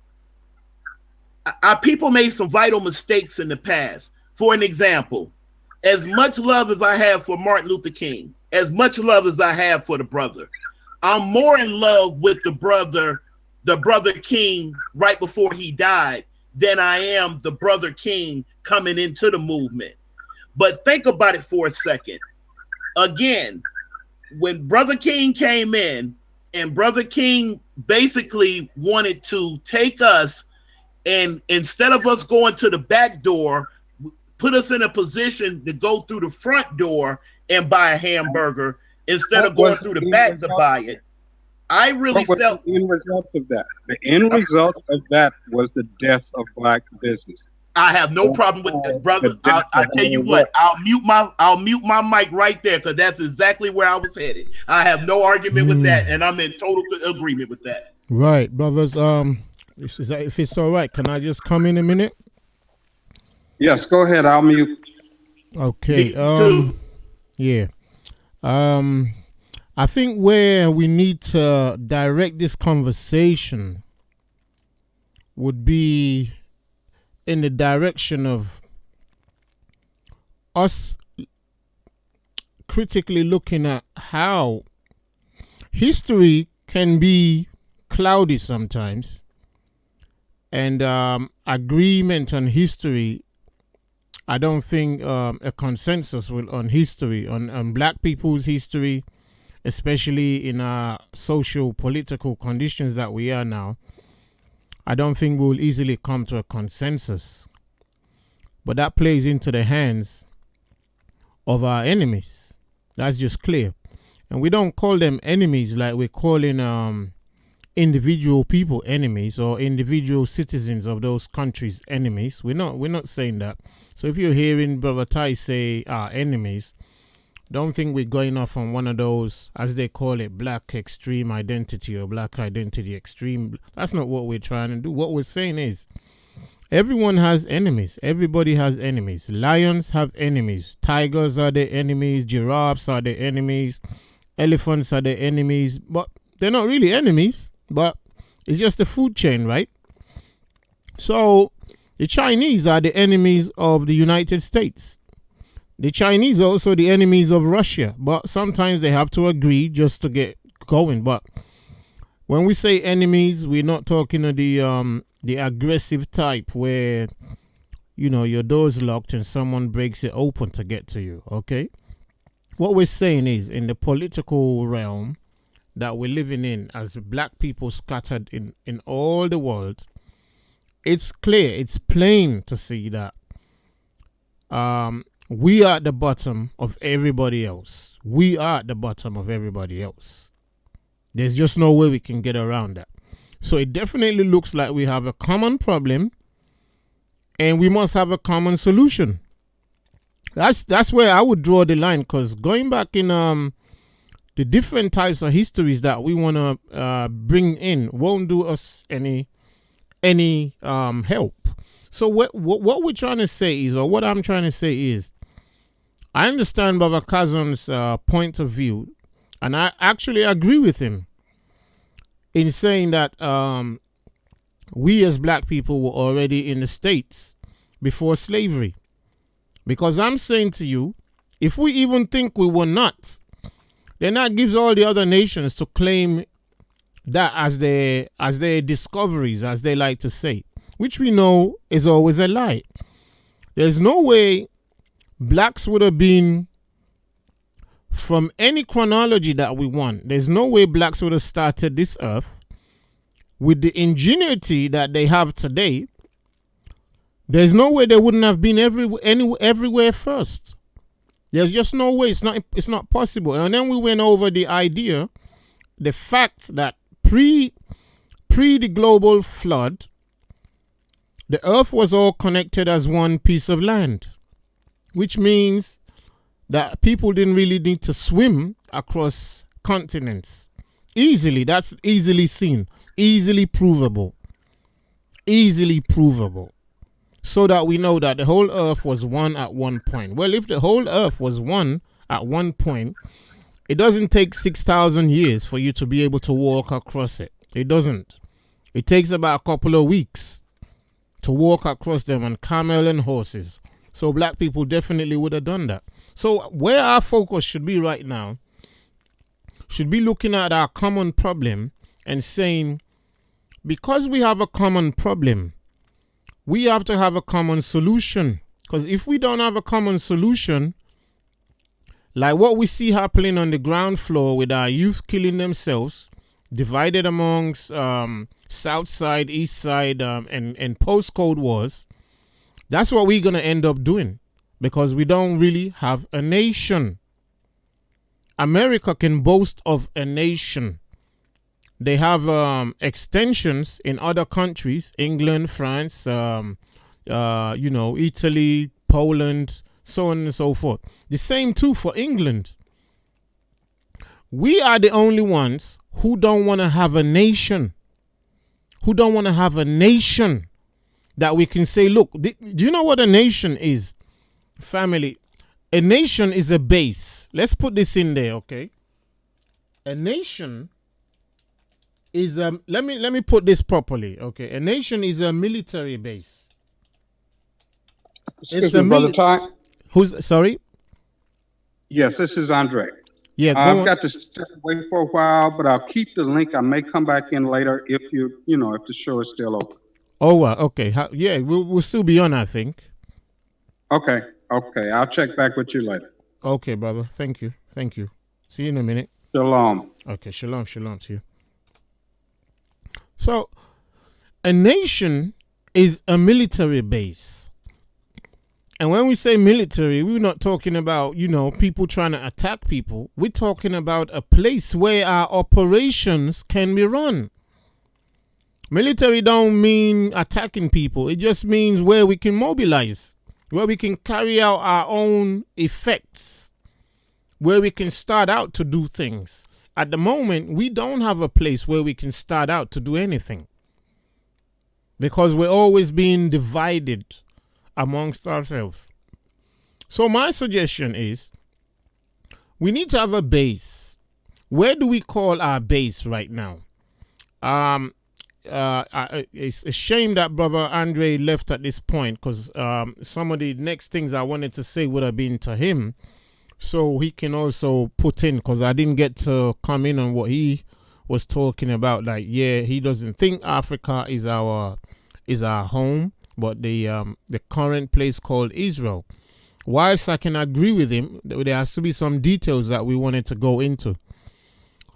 So I'm hoping that he will come back in before long, and maybe we will be able to do that. So what I'm saying anyway is, I don't know who's just pipped it in. I think Brother Pharaoh, he pipped it in that the Chinese have got China. Yeah. Right. The Chinese have got China. The Americans, the white Americans have got America. We can talk all we want. We are 60 million, 50 million, 60 million strong in America, right? And we are outnumbered if we wanted to make that our nation. We are outnumbered, all right? And plus, there is no real power or real inheritance for us as a people in that nation. Some of us may have stuff, like Michael Jackson had a lot of stuff, but we saw what soon happened to him. The same with Black Wall Street and the whole, the whole of our brethren who tried to start something there. It wouldn't work because it's not really our nation. Not because we weren't there first, but because we're not holding any of the powers in there. We don't. Africa, we can argue about that, do we have the power in Africa? We can argue that. Well, that's another thing, okay? But first thing is, we need to say we have captured ground. We have captured ground. What ground have we captured? The only ground we've captured, and that everybody on the earth can testify that, that's the land of the Negroes. That's the Negro land. The only land we can actually do that to right now is Africa. It wouldn't make any sense planning outside of there. It wouldn't make any sense because in war, you can't do that. You plan your base around where you're strongest too. Even the United States, when they move planting bases around, they make sure they do it according to strength. If they can't have any strength to back it up, they don't even start it. It don't make sense. Militarily, financially, and logistically, it don't make sense. So you always try to build next to what you have. So we have to keep Africa. We have to do it before it gets taken away from us, family. Any one of you out there right now, hear the detail in there. If we do not take Africa and name it our own now, they'll take it because we're not claiming it. If as many as 60 million people out of 1 billion people say we don't want it, and 60 million of you are some of the strongest of our people out there in terms of training, profession, science and technology, experience with the enemy. If we don't come home to start an effort, for the next generation, the Chinese will take the place in 20 years' time. The Chinese will take it if you don't want it. The French will take it if you don't need it. The English already have it. They're just hoping that you just don't care about it. So we need to focus on one base. We must have a base. We must have a base. One thing I would say is do not let the perpetual brainwashing and slandering of Africa, do not let it get to you. Don't let it get to your psyche. Don't let it get to your psyche, family. If you're out in the world somewhere, don't let it get to your psyche to discourage you from checking into the heritage that is Africa. Don't let it get to you. Otherwise, it's over. Come on, family, tell me. They're looking how to round us up in the Americas right now. Amen. They're rounding us up already in their prisons. We outnumber everybody else in their prisons. It's the same in Europe. It's the same in the UK. It's the same in China. Well, we have to have a place we call our own. We must have a place we call our own. It's important that we look at it like that, as a case of survival. Survival is the most important thing. Our survival. Where do lions survive? Where will lions best survive? We are lions, family. Where do lions best survive? If they manage to take us out of our natural habitat, we'll become pussycats. So you make a choice. I'm going to write this in there, family. Lions or pussycats. It's your choice.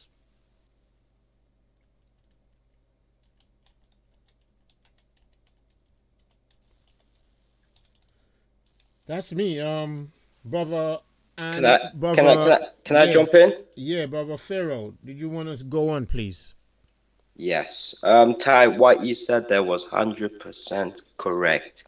Right. That is the mentality that we need in Africa. The problem what we have in Africa is, and I always say this, is them so-called African leaders are CIA and MI6 spies. They do not do anything. The only reason Nigeria is number one economy in Africa, it's not because of the presidents, it's because of the people. They are going back, they are investing, they are sending money home, and they've came to realize that if we build our nation, we won't need to go to Europe, we won't need to go to America, Australia. You see, the thing is, right, we need to see it this way. If Europe said tomorrow, we'll give you Europe to the Africans, and you let us have Africa. I tell you one thing, by tomorrow, we'll all be saying we want to go back to Africa. The Right. problem is that we have is when not united, our brothers and some brothers and sisters across the sea, they don't want to come back home. Like you said about the profession, they are profession, they are trained. You've got military, you've got people, black African Americans who can absolutely build Africa. It is our home. And coming back to the point, no matter what the black people do in America, whether they protest, whether they take up arms, America will never have a place for you. Period. It will never, ever, ever. You'll never have the power. You will always be put down. You can have as many people protesting, speakers, this and that. It will never. From back in the 60s, when Malcolm X, Martin Luther King, all these people were on the streets, till now, what has changed? If anything, the situation's got worse. If anything, there's more black on black crime. There's more, you know, single parents, and it hurts me because our brothers and sisters have a place in Africa, but the Americans institution has put like, if you go back to Africa, you're gonna die. We're all savages. We're all living in jungles. That is a lie. That is a lie, and that's the reason why some African Americans they don't want to go back, and it's a lie. We can build by now. If black people went back to Africa, like even some European Africans as well, if we went back and we built, I mean, take example in the UK, you hear people with degrees, gone to university, done a degree, got a degree, but they're working as a cleaner in McDonald's. Mm. Do you see what I mean? When Mm. you look when the banks are being closed, who do you see cleaning up? The Mm. blacks. Mm. And some of these people are well educated. And when I went to Africa and I seen some of my relatives, what I said to them is, they think when us here in Europe are living big, I'm like, don't let Hollywood fool you. Mm. Don't let them fool you because Mm. Europe is nothing that when they think once they get here, they're gonna have a big house, they're gonna live comfortable. I'm like, do not let the hype fool you. Mm. We are struggling. Mm. We are just making ends meet. Mm. Do you understand? Brother Farrell, I tell you what then, let's move into that phase. If the continent of Africa was to Hmm. literally copy something that they did here in North America, we could then start saying that we're heading into that direction. And that would be a multi-country constitution. Think Hmm. about it. That's all the United States did. It took a bunch of independent countries that we call states here. We just call them states. The state Yeah. of Alabama. I live in the state of Florida. Brother Andre stays in the state of Louisiana. I think Mother Dana stays in the state of Tennessee, if I heard her correctly the other week. If the continent of Africa could join themselves together under one constitution, one voice, one sound, it's possible. But here's the thing. It doesn't have anything to do with people actually trying to down Africa. I mean, I'm a brother. It don't matter if I'm talking to somebody from Africa or somebody from here. My whole contention is we brothers and sisters regardless. All right. If Africa could actually join together in a multi-group, I mean, take all those countries, not that they got to turn them into states, but put them in a system, an institution covering that whole continent as we do here in North America, and bringing all these countries that we call states under a one federal like system constitution. It is doable. But right now, that's not really the case. Um, because if you say Nigeria, okay, then you're talking about the however many millions we have here going over to one country, not necessarily the whole continent of being concentrated in Nigeria, for an example, or in the Yeah. Chad, for an example. But if it was one whole united continent, in my Could, could, humble opinion, it could be doable. I'll stop right there, brother. yeah. Could I jump in? There's something called the East African Community. So Rwanda, Uganda, Tanzania, Kenya, Ethiopia, even Somalia. We don't know. We're not sure yet. They're all gonna join into one country, and it is a portion. It is the size of the country will be bigger. Well, I won't say probably bigger than the United States, but it will be probably half of the United States. It's going to be economically, it's going to have military power. In Rwanda, what we're doing there is we're going back, we're building our nations. A lot of Europeans, I call it the black flight, we are leaving Europe. You know, you might not hear in the media, but we are leaving by the thousands. We are leaving. We're going back home. We're building. We're telling our people this is the way. This is what you do. This is the deals. We are going, even in the United States. If you go and you type in Black African Americans leaving the United States, they are leaving by the thousands. And the African Americans that I met in Africa, they saying to me, "Wow, I'm never going back." They've only got the passport, but they're saying, "This is where I belong. This is where I don't get stopped by the police. This is where I don't hear my brothers and sisters being killed." In Africa, we have problems: corruption. We don't have medication, less education. But you guys and us as well, when we go back with the knowledge that we have, we can do all that. You know, we can build all that. We've got doctors here in the UK, black people trained as doctors, but they're working in McDonald's because they don't want to see a black man in that office.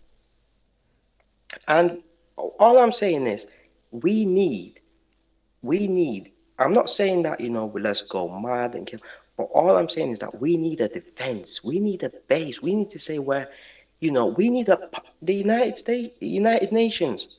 Look at us in there. 54 African nations, even the Caribbeans, even the South American ones, we don't even have one veto power.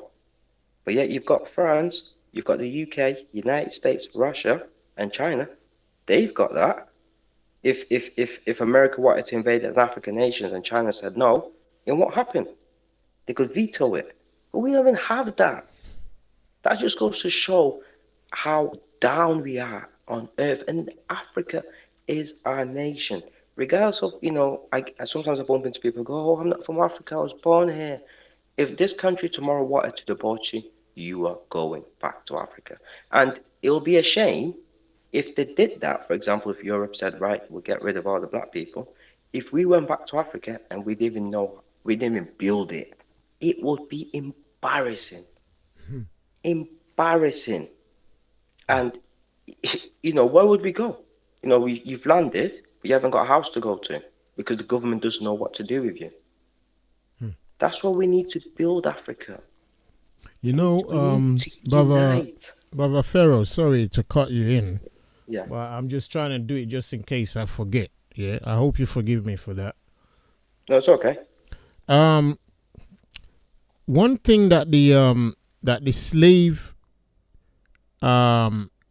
the slavers that they want us to do is this. Yeah, they say in the English proverbs, they say, "Out of sight is out of what? Out of mind." This is the first thing they want. You know what they want us to do as black people? They want us willingly to give over Africa into their hands. Willingly. Without a fight. Yes. So that way we can't even claim any wrongdoing. It's And it's it's the one way they can do that is by the media war and by us consenting to that media war, i.e., for us to say, yeah. for all of us in the diaspora especially, don't forget, those of us in the diaspora constitute the voice of reason. So, because we're the so-called educated ones. So if we say it's wrong, it's wrong. If we say it's right, it's right. So, but right now, you can't really see Africans proud to speak their own languages. But the Chinese will. You can't see Africans, dress in their own dresses to go to their jobs. Amen. But everybody else is doing that. So, brother Pharaoh, carry on. I just thought I'd drop that in there. Carry on. That's correct, brother. I agree with some of your points. You see, like with me, for example, being an African descent and being from Africa, I'm very proud. I've got my culture. I've got my name. I've got my tradition. I can say proudly, I know who the kings were in my tribes before even the white man came. When we go to weddings, for example, we dress in tradition, African clothes. And the other point is, yeah, it's not even the Europeans that are doing it. You see, China. China is helping us build roads. It's giving us medicines. It's building African nations. But you know why I think they're doing that? Because they've got a big population. They want to build Africa. So when Africa is built, they can send their own people there. They're already doing it. Millions of Chinese are going to Africa. And that's the only reason. And you'll get to a point one day we'll look in Africa. In every country, there'll be 5 million Chinese. They've got the guns, they've got the money, and they've got the power. Brother, And we will be outnumbered. And that's how they'll take Africa from us. put When the white man came, they had the gun. We had spears. But now China's buying it. It's building houses, it's building roads. It's gonna make Africa look nice and appealing. But one day we're all gonna look and we're gonna be like, wow, all the Chinese people have got everything. And now they'll be like, we're Africans. This is our land. We were born here. We built this. And you know, China will back them. Even India, they've got a big population crisis. They try to bring in this law, this one-child law. It's not worked. So what they will say, like, look, you know, Africa's got resources. If we could build it and make it pleasing for our citizens, they could go live there. And they'll have control of it. and you know, See, that's the difference. yeah, go on, That's sorry. the difference between the Europeans came there, they beat us up, they enslaved us, they colonized us, they robbed our resources. China's doing it in a clever way. They're building our roads. We think, wow, you know, these guys are nice to us. You know, they're giving us loans, they're building hospitals, they're giving us medicines. But yet, one by one, they're coming, one by one, one by one. And before you know it, they will have control of all the minerals in Africa. And we will have nothing. And these That's are why we need to unite. yeah. Sorry. That's why we need a defense. We need something. That's why Russia, no matter what these guys say in the media about each other, we're going to war with each other. Russia, China, America, they know it will be mutual destruction if they tried attacking one another. But Africa did. Look at Libya. They just bombed us. You know, they can just come to Africa and they can do whatever they want because they know we haven't got defense. If, for example, African nations had nuclear bombs, they won't chat to us like that. They won't speak to us like that. They'll have respect. Regardless if they didn't like it, they would have respect because they know if they attack us, it is a mutual destruction. That's what we need. We need that. We need that to say in the world, yeah, any country, whether it's America, Russia, any country that attacks us, they know they will pay heavily. But right now, we haven't got that. But I think we are on the path to having that. We have learned the tricks. The shame is we're learning the tricks of what the West have done to us. But China's got a different way of doing it. Do you see what I mean? So some Africans think, oh, they're giving us mobile phones.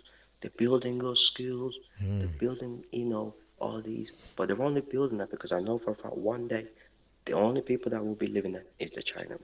The devil that we know is the West, what they've done to us, but we don't know what China's intention are.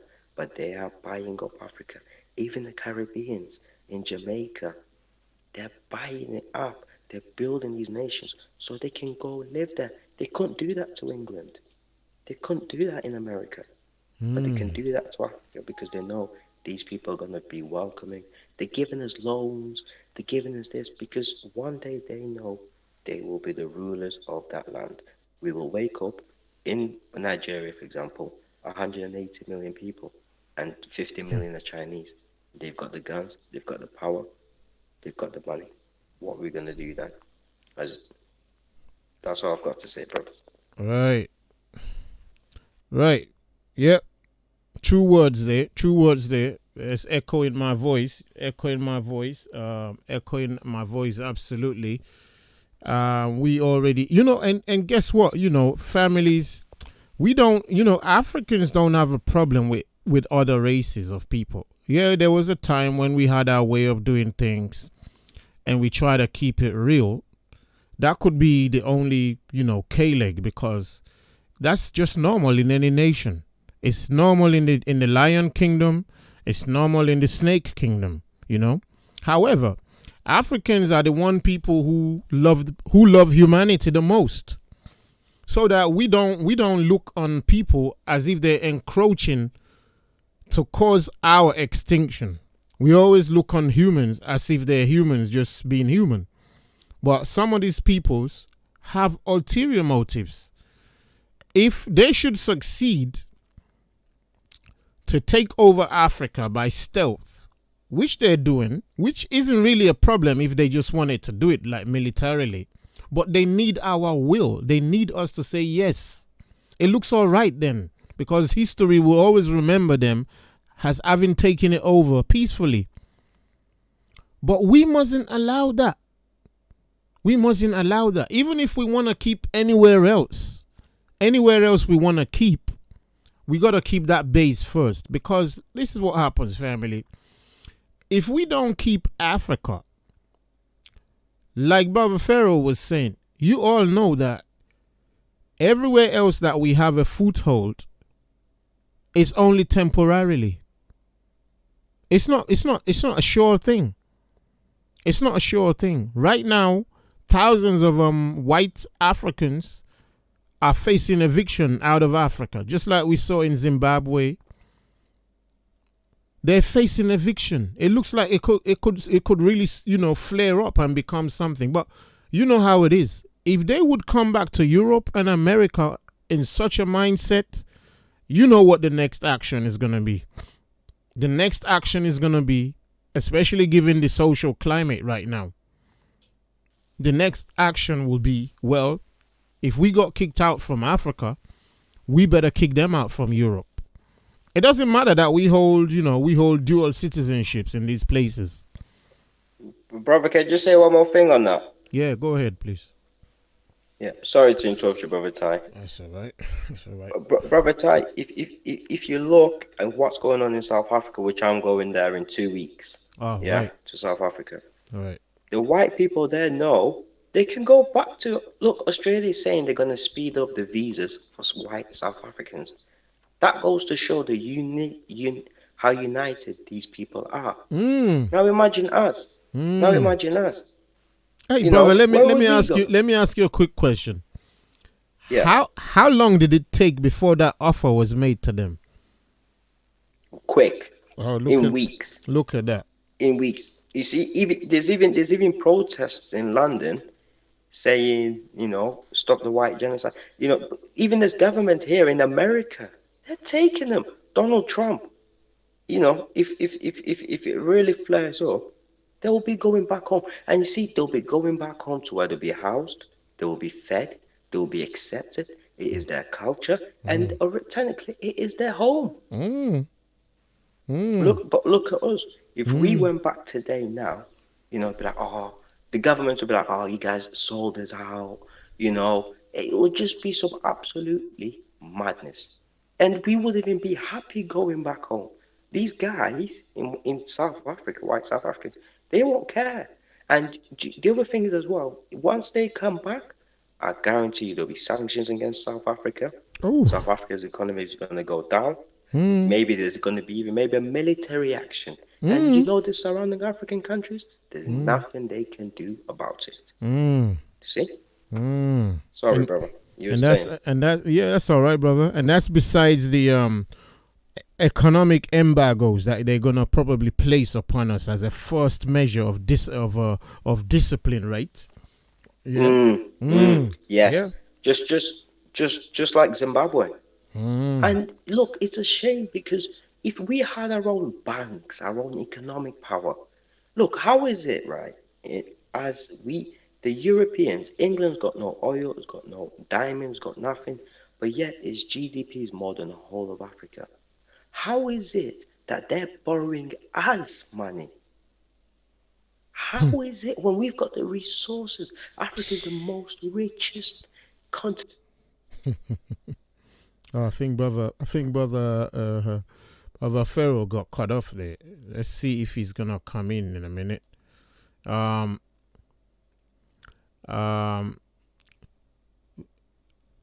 Family, we're gonna be turning the direction of this broadcast slightly on a related but separate direction right now, as you see on the screen, called the Africa Project. I'm hoping Brother Pharaoh will come back in a second. Until then, let me ask. Can Okay, you hear me, brothers? okay, all right. Sorry, Let I me lost a say, bit of connection yeah. there. Finish your point. Go ahead, Brother Pharaoh. Go ahead. Yeah, I was just saying, yeah, in African nations, they've still got something called colonial tax to the French. Right. How is it that we're the most richest continent on earth, but the poorest, yeah? Yet we're borrowing money from the UK, from France, from China, and our resources are the only thing that this country today, Europe, France, UK, can. The only reason they process today is because of what they stole from us in Africa. Mm, You see? right. But we need a defense. I am crying out for a defense. I am crying out for a stable Africa. And if you look as well, Brother Ty, Mm, Sub-Saharan Africa and North Africa, they're like two continents. right. The Arab guys don't chat to us. They don't Mm-mm, want to know. mm-mm. You see That, what I mean? They don't want to know. like we said, when we were there, whenever they round us up, they always tell us they're sending us back to Africa. Mm. Can you believe that? And They when they round us up, yeah, golden diamonds are gone. they'll tell us that we're sending you back to Africa. I used to I used to laugh because I did geography. I did geography in college. So I'm like, Yeah. where are they talking about? I'm like, is there another Africa? Because So when you're under the enemy's boots and the enemy yeah, says anything, you really take them serious. no, it's like this. They think Africa is just one country, and that's not the fault. That's what the government and the media they've explained to them that we're savages. We live in the jungle. I mean, I went to Africa, brother Ty, and I'm not gonna lie, I was caught up in a hype. So when I was younger, growing up here, that when you get to Africa, it's violent. There's wars. There's kind of, and for a minute, as being in Africa, my parents told me a different story about Africa. But because I was brought up here, I got that propaganda kind of in my ears. When I went there, brother Ty, I was respected. That's the first thing, manners. I got on a bus in Africa and I didn't say hi. And the woman pulled me up and said, when you get on the bus, you're meant to say hi to everyone. And I Wow. thought, wow. In the UK, they'll call the police when you think you've got mental illness. Everybody in Africa knew each other's uncles, each other. They knew what family you came Brother, from. are you following the developments in the African economies, especially Nigerian Yes, economy? Yeah. yes, Right. yes. And like I said before, the only reason Nigeria is doing good is not because of the government, it's It's because because of of the the people. people. They The said. Yep. Nigerian people, That brother, that that they takes a have seven, got eight, a nine. different. I actually gave that a 7, 8, 9. It's the people, family. You hear that? Yeah, This. it's not. It's the people because even Rwanda, that's where I was meant to be born, but because of the Rwandese war in 1994, they changed plans. But even Rwanda now, it's the people. But I give credit to Uganda because the president is trying and he's succeeding in some sort of way. But in Nigeria, it's because of the people. The people, even in the UK, we've got some good Nigerians that are going back home and they are building. And even the Nigerian people as a country, the mindset even set. If you watch films like Nollywood or go to Nigeria itself, they've got a different mindset. And I'm thinking, wow, these people are actually going somewhere. They are going somewhere. And I think other African nations need to take suit. They need to look at what Nigeria is doing. The people, not the government. The government tries to take credit, but they're doing nothing. The people are doing something. Look how look how Trump came out to say.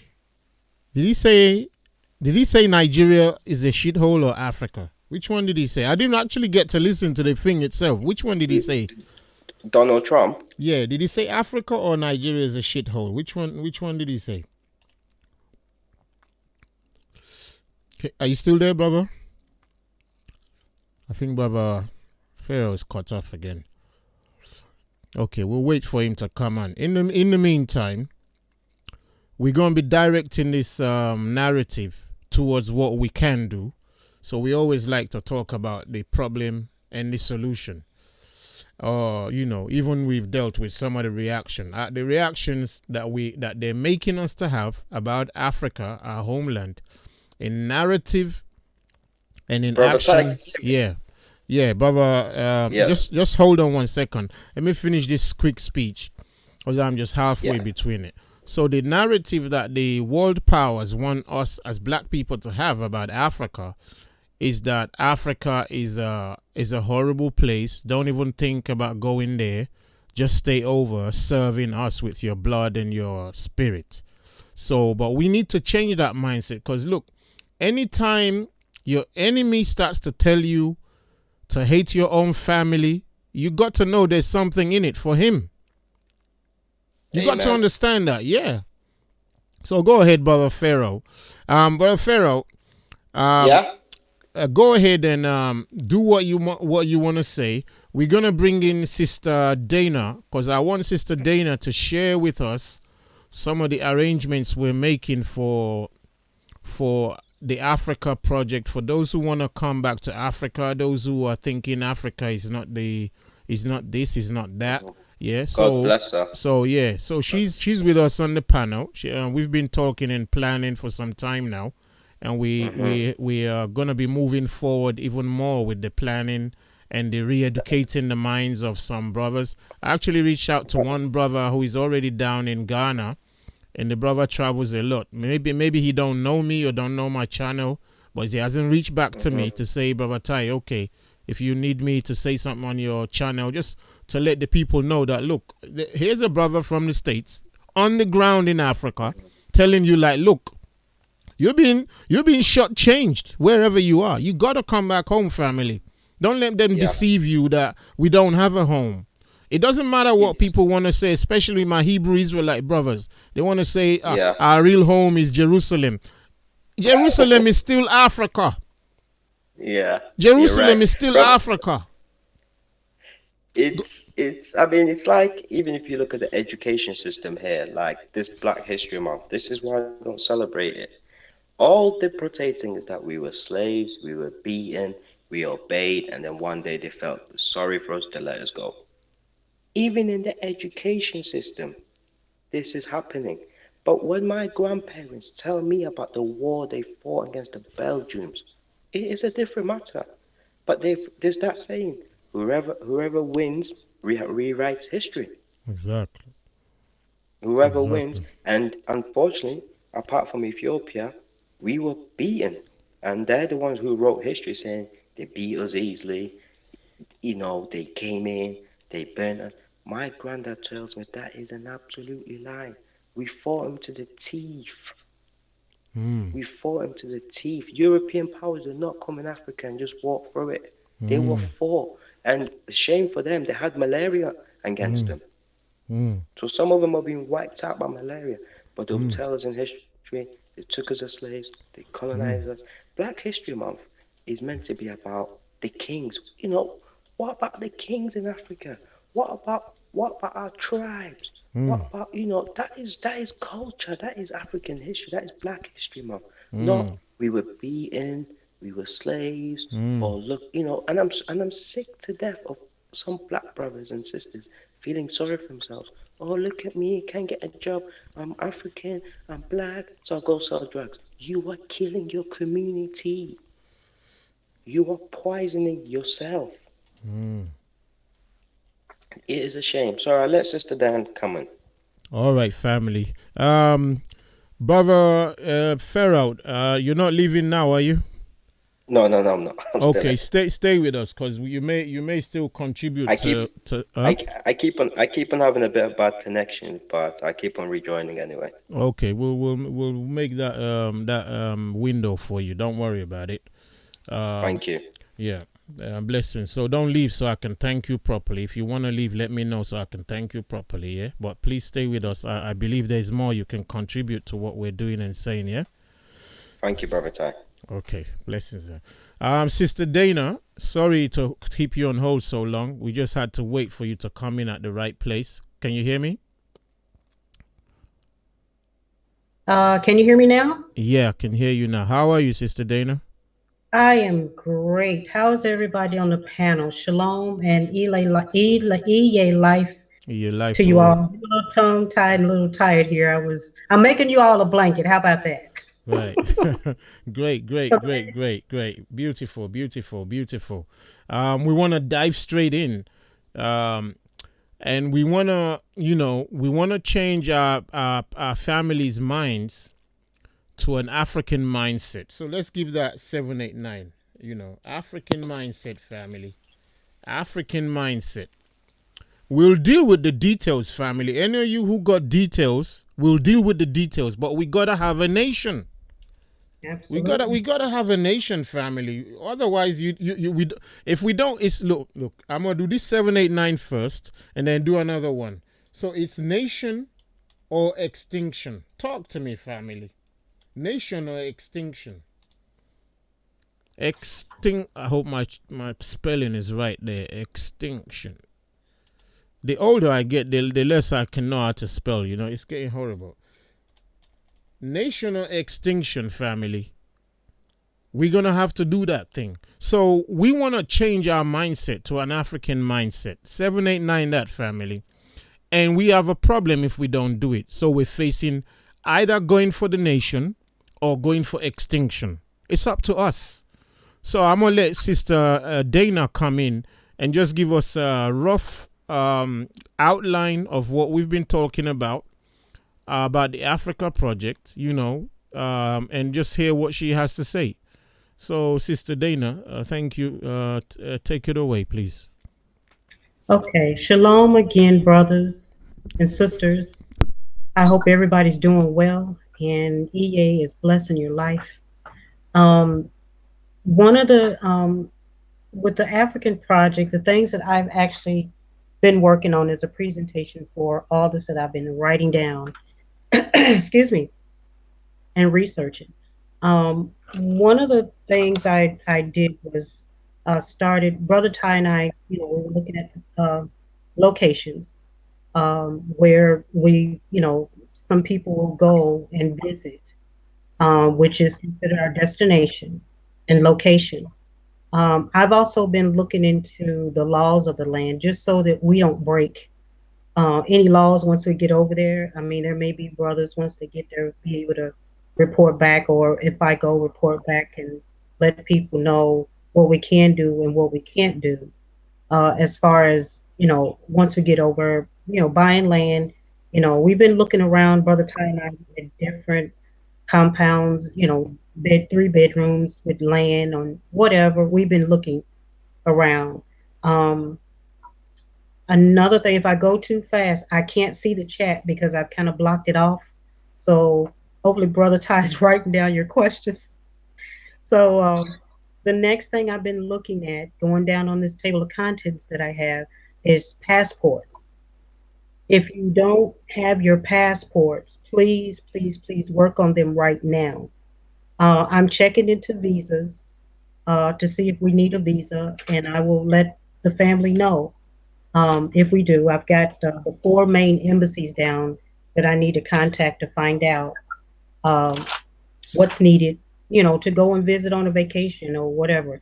I'm just going to cross all my T's and dot all my I's and make sure that when we go, we have everything that we need and we don't get turned back. Um, I don't know how many laws over there that they have.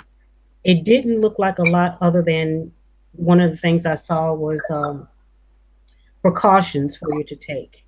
And when we start up the grouping of people and having conversations, We'll all go through that. I'll have a PowerPoint for us to look at, and maybe other people that come on the panel can add whatever they want to add.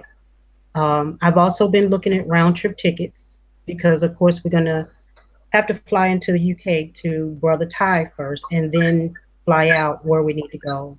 I've been checking on hotel costs, what it costs for food.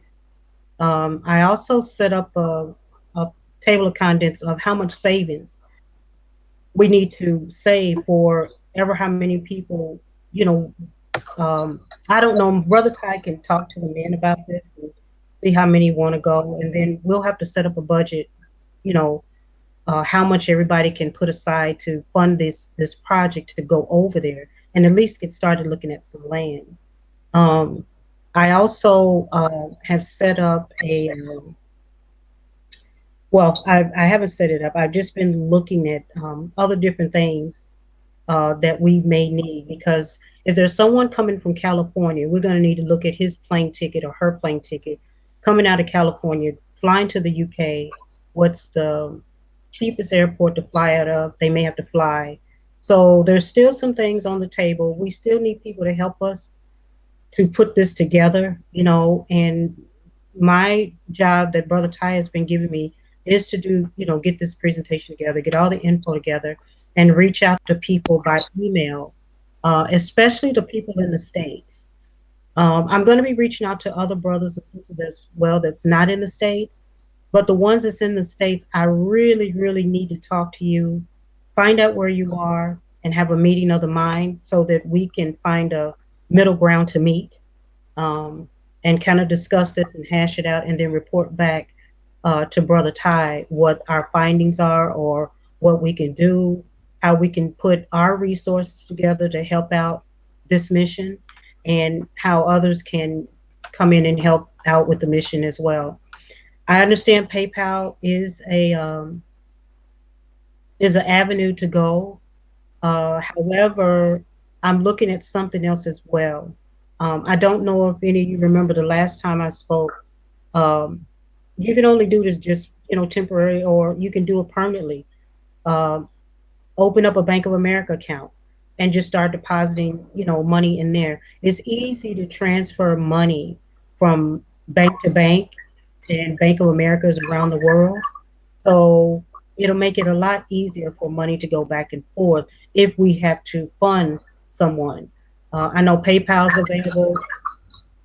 I'm checking on the GoFundMe, but there's a lot of stuff with a GoFundMe account. So I'm kind of steering away from that a little bit. But I think if we can, like, if I know somebody who has, if Brother Ty has Bank of America, and I can send him, whatever he needs to get started on what he's doing, or his ticket or whatever, I can easily just float that money from bank to bank. All I need is his email address, and it just goes, and he'll get it in his account within minutes. So I want everybody to kind of look at that. If you're serious about this move and this project, you know, first start with getting your passports. If you do have your passports, make sure they're up to date.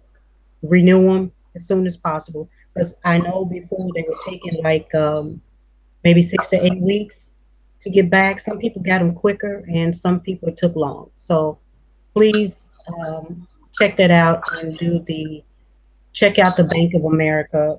Open up a small account.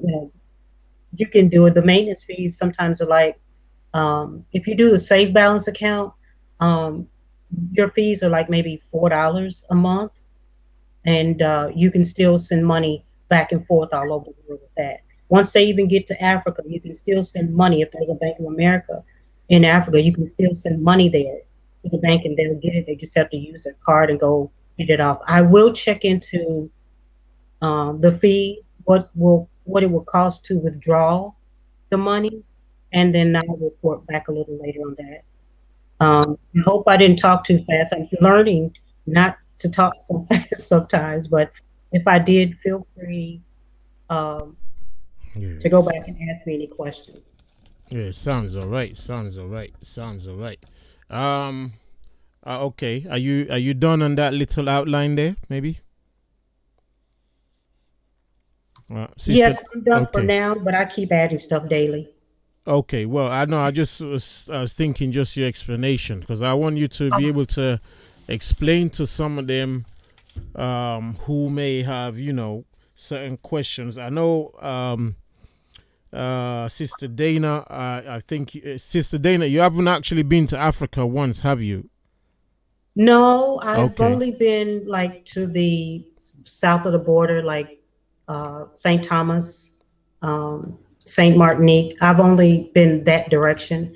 All right. And I loved every minute. I wasn't gonna come back. I was gonna do like those other people did, just jump ship and not return. But it would have cost me All a right. lot of money if they deported me. So Mm. um, I couldn't have flew out of there, and it been beneficial for me. So I came back when I was supposed to come back. But this time I leave, I ain't coming back. Right. Yeah. But Well, no, I never been there, but I always wanted to go. Amen. yeah. Brother Pharaoh. Yeah, is that correct to call you that? Yeah. Yes, brother. Okay. Um, did you spend some time in Nigeria also? You said, yeah. Yeah, I went there for a bit briefly, and with my uncle, and then we passed through to Nigeria, Benin, Ghana. Right. But I mostly go to South Africa Right. and Rwanda. I've not been back home to the Congo yet because it's unsafe for Right. now, I'd say. But Right. Great. Great. Great. Great. What was your experience like in Nigeria or even indeed like in Africa generally?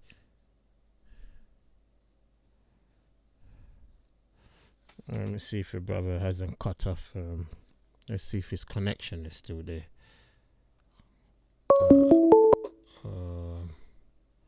Uh, who was that trying to call in right there? Who just called again? Miss call from Bobby Weston. Okay. How do I do this now? Um, excuse I'm me. sorry, guys. I keep on losing connection. Yeah, I can see that. Can you hear me? Yeah. Yeah, can hear you now. Yeah, yeah, yeah. Go Yeah. ahead. But So, yeah, I've my plan is to gather up as much money as I can here and go back because there's no way, brother Ty, I am staying here and dying here and being buried here and my kids, I've not got any kids, but me losing my culture that way. I see a lot of some of my cousins, they've right, lost the way. They've they forgot where they came from. right, Because in this country, when you live here, some people think being African is down on you. right, It is bad. right. But when I went to Africa, it is not. Africa is my Mm, home. mm, Wherever I go, mm, whichever country it may be that I go in Africa, mm, I know that they will look after me. mm. No matter what culture it is, what tribe, they will look after me. The respect there is, and I think that's why, the world takes granted. We're respectful people. Right, You know, right. you'll never see me answering back to my elders, disrespect. Mm, I might disagree, but mm, I will never ever, you know, mm, try and challenge them. mm, That is a Western thing, kids can do whatever they want. They can mm. sleep with who, bring Jimmy back home, bring Dave back home tomorrow. Mom and dad don't care. But with me, it is different. And that's why Mm, hopefully one day, mm, soon, I'm 22, mm, but I'm looking about 23 years old and mm, boom, I'm gone. mm. Well, I mean, as it just came on my mind to ask you and say, brother, what's your age range? Because a lot of people do things with age. So when they start getting to their 40s and 50s, they start thinking like Mm. you were thinking. But I'm surprised that you Nah, I answered mean, you answered the question for me, and I'm amazed that you're only that you're still that young, but you can already see that I've, far. So that tells yeah, me that tells me I, I'm not I, crazy. people might say I'm an African nationalist. I am an African nationalist, and I love my home too much. I Mm, love my people, my culture. We have our problems, yes, but they need people like me. There's no point of me sitting here in my home in the UK paying taxes and all this, and looking and turning the TV on and seeing my brothers and sisters starving. Right. What's the point, going all, and looking at? Right. But whilst I've got the power and the knowledge to go back and change it. And Right. when I do go back, I'm going to speak to the people, not the governments, because the governments are bought here. They belong in the pockets of the United States and Great Britain. They're not African governments. They do nothing to better our people. So I'm going to go back home and I'm going to preach. I ain't going to preach about, religion. I'm going to preach about empowering us, making us great, telling my people to love each other. All this tribalism, stop it. Because if you look in the Western world, Spanish people don't speak English, and English people don't speak Spanish.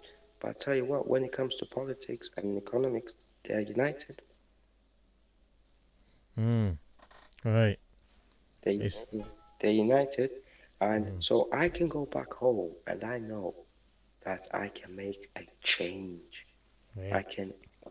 I've got dreams, and I'm 22 years old. I don't want to be sitting there when I'm 50 saying, "Oh, I could have went back." Now, Well, now, yeah. Sorry, go ahead. Yeah. you know, I did. There's no way I can sit here, pay my taxes here, whilst my brothers and sisters are not united. They're suffering. You know, because you see, the thing is, brother Ty, Mm, if we were speaking, let's say I was a businessman, mm, an African businessman, mm, and I was speaking to a European. He knows, because he knows my knowledge and I know him good. He can't rip me off like that. mm, But what if it's an African brother? He'll talk down to him. Do you know what I mean? He'll make him sign papers that he doesn't know. right. And before you know it, they've got the diamonds. Right. Do you see what I mean? And I think 23 years old, I love this country as well. It's done. Right. Give me 1 second. Sister Dana, can you post your email to the email you would like to receive people who may be interested?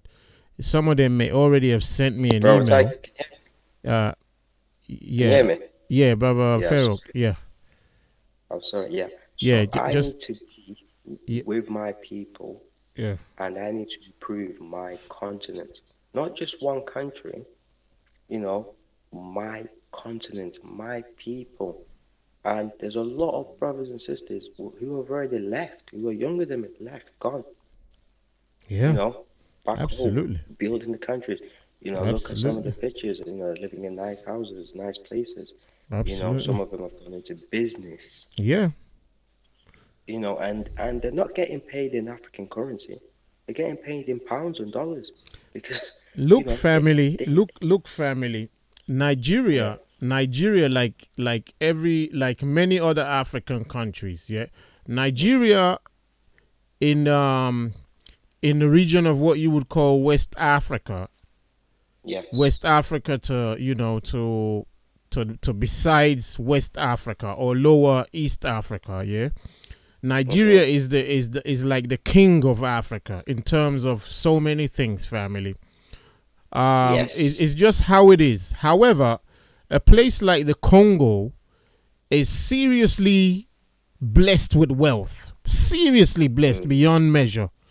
You understand, mm, family? But for some reason, the powers that be decided to just keep that place quiet for now. But no matter what, Nigeria is one of the fastest growing economies in the world. Okay, mm-hmm, and the prediction for it is just mind-boggling. The reason being that it's got yes, about 200 million young people. mm. 200 million young people. I say 200 million. I'm being a bit over exaggerating here. I'm You talking don't you about don't think probably. it Huh? Say that again. you don't think it when you look at the map, but it's big. It, Nigeria is it it's big. it's a serious place. The prediction is that by 2050, if the world goes on for that long, the birth rate and the progress that it would have made would be coming close Mm, to many developed countries. And yes. when you see the hunger that the Nigerian youth have. And don't forget, family, in Nigeria right now, there's every other nation in there. Every other people is in Nigeria now, right now, from South Africa to South Korea, doing business. Yes. They're not looking at bridges or looking at the sea. No. They're doing business. That's why that's why I've got so much respect for Nigerian people. Do you know, even in the UK, some of my Nigerian friends, you know, the parents want them to do good. And I see that thrive, you know, I see that, you know, that the love for the country, you know, the love for one another. And that's why Nigeria is doing good, not because of the government. The governments are corrupt. Because of the people. People are leaving here, they're going there, they're building businesses. Even if you look at Nollywood, the entertainment business. I myself from Congo, all my family, we watch him. You know, we know every actor, and Nigeria has become an example. Not the government. The government tries to take credit. Oh, it's the oil. Oh They're yeah, not behind the deals. The government doesn't sit there and do the deal. It's the people, and it's the people absolutely. that are going back home. Right. You know Can you hear me, brother Ty? yeah. Did you want to go on? Yeah, Were you sorry, going on? Yeah. Did you? I thought I lost connection, and sorry. No, yeah. It Go is the ahead then. Yeah. people. It is even Ghana as well. It is the people. Rwanda, the people. And one day the governments are going to look, these corrupt leaders, these, I call them, have you seen the film Avatar, for example? Yeah. When they clone them people to look like them over animals kind of thing. Yeah. When that's the way I see the African government. They're not Exactly. African governments. They are MI5 and CIA leaders Yeah. I who mean, sit there on a payroll. They do nothing for the country. How is it, brother, yeah, that Africans, like for example, in let's say example in Rwanda, yeah, we didn't have buildings until the Chinese people started coming and building the buildings. right. Right. You still there, brother?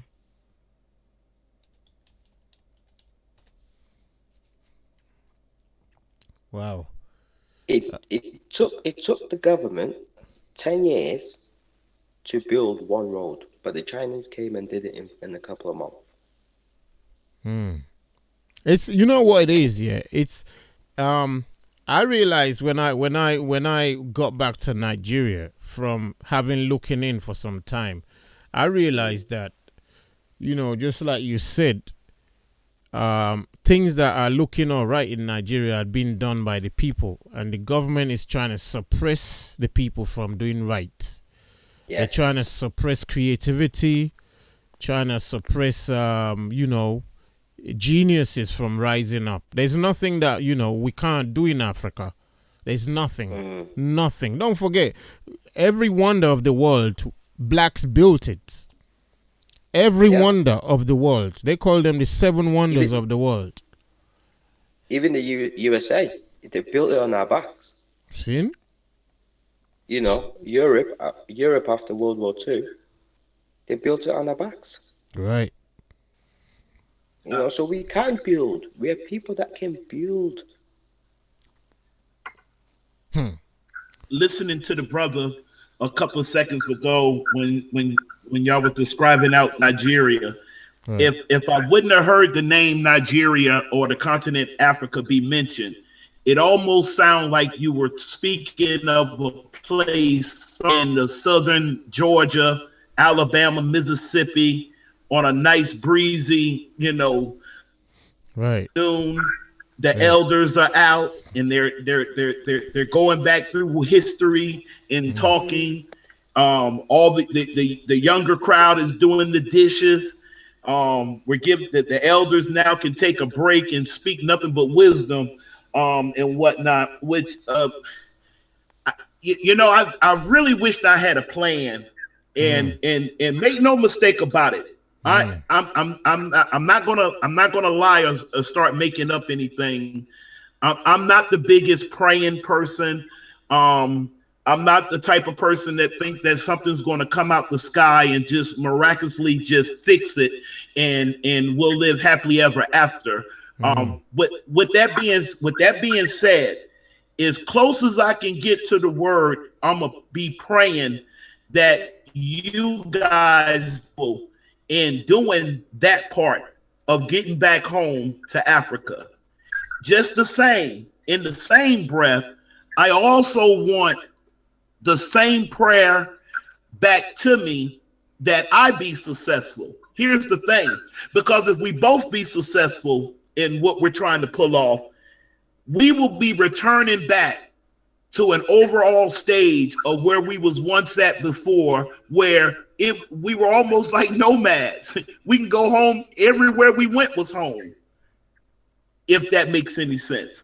I really hope for that, because when I listen to the description, I've done a lot of research on Nigeria, and brother Ty, I don't know if you remember this night, but you taught us. You asked the question, where was the longest bridge? Either it was the bridge or dam. No, it was the No, long. It was wall. It was a wall. Yeah. Where was the largest wall ever constructed? It's the largest. And of course, let me put it in there again. It's the largest man-made structure in the world. And it was there in Nigeria, and that led me on into really looking at. Matter of fact, I've always looked and seen what it was that Africa does. Now, however, I am guilty of always kind of, because I don't know the people personally. Of course, we're going to have greater access to the political information, right? The government information, who's the leader, who wants to, that kind of picture of it, and whatnot. But the landscape, the landscape looks almost identical, almost to being in the South, which is totally different than being in the North here in North America. Right. City like and everything, but when you get back down to the South, you have the freshwater wells, the fresh streams, nice rivers, the Mississippi, Savannah, the Connecticut River running through Alabama, the Alabama River, so on and so forth. It's a beautiful scenery. But I was just sitting here listening to everybody speak, and I was like, man, if we both can be successful, man, that'll be a mighty place. It'll be a mighty place to be in on this planet, of having choices and options like everybody else do. A Chinese person can come here and be Chinese American, and when he wants to drop the American, he can go back to China whenever he wants to, and that's okay. So it's not that I'm far-fetched. I wish Brother Andre would have stayed on.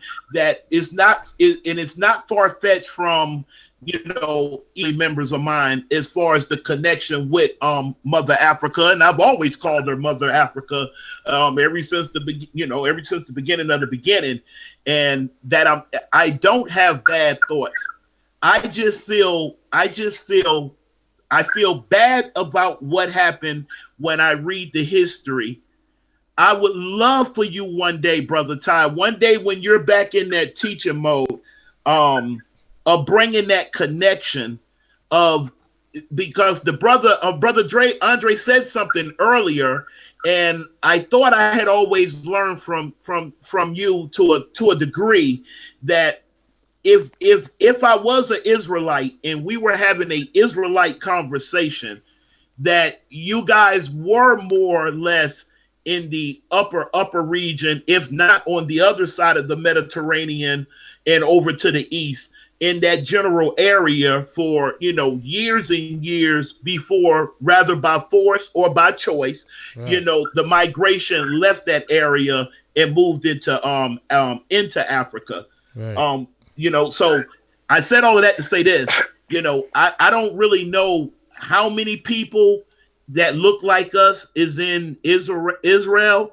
The only thing that I know that pops off at the top of my head is a thing called Operation Solomon and Operation David that was held somewhere back between 1993 and 94 when they went into Abyssinia or Ethiopia and flew the brothers and sisters I'm talking about round all night long, round trips, flying the brothers and sisters from Ethiopia back up to Israel. Yeah. Other than that, I don't really know. I don't have. I'm talking about, and I have not a clue of what I would start to count of our people in that. Part. I don't know, brother Ty. Maybe you could speak on that. Oh well. Can I just say one thing? Yeah. Yeah. Go ahead, brother. Sorry to cut you off there, brother Ty. That's You all see, right. Yeah. I tried one time. I was in Manchester, and I'll never forget this. I was walking past, and I seen a couple Hebrew Israelite brothers, and I said to them, I'd be interested to join, and they said to me, you can't join. Oh. You're an African, and I thought to myself, and look, I'm all up for being who you want to be, but I thought to myself, I felt rejected by my own. Regardless if they say they're not Africans, they're Israels. Even when you look in Israel, and I know that trip that you're talking about, they took them from Ethiopia to Israel. They are at the bottom of the food chain. They are being oppressed. Not long ago, a black Ethiopian who served in the Israel army was beaten up by pale Jewish people for nothing. So regardless if we went back to Israel, which I don't think would happen, even if we did, we would be oppressed. The black Ethiopian Jewish people that were there are oppressed right now. They're not even once represented in the media. They're always told to go back to Africa. And I think from Africa is on a path where it will be a revolution. We will get rid of all these governments, and we will build our nations. And you know what? I think that will inspire other black people around the world, whether in Brazil, whether in the United States, whether in Canada. And they will say, do you know what? I've had enough of this racism. I'm going back to Africa, which is what a lot of African Americans are doing. They are going back, but the media is not going to tell you that because they don't want you to go back. And I would say, brother, to just go to Africa, just pick a country and go, and then take the experience for yourself. I don't think you'd want to go back to the States. Sorry, brother Ty. Isn't that well said, brother? Brother Kazon, isn't that well said, huh? I mean, the way the brother laid it out there, he's almost making me challenge grandma. I normally don't play that, brother Ty. Oh, that's awesome. That's awesome, brother Pharaoh. That's awesome. It is. Awesome. We need to set up amongst other things a tourist project and tourist project officers to lure back our people from the diaspora, come back to Africa. It doesn't matter where we land in Africa. It does not matter. The whole of Africa is ours. It doesn't matter. Yeah, it doesn't matter. I mean, I wouldn't count places in North Africa right now. It's not important to even go fight over that one. It's not important. But everything sub-Sahara Africa, even from the East Coast, Eritrea, Ethiopia, especially those two countries, because they're still under what you would call biblical understanding. Because family, when we have time one day and we go into these tribes and nations, you will see why it's so important to identify between Islam and Christianity.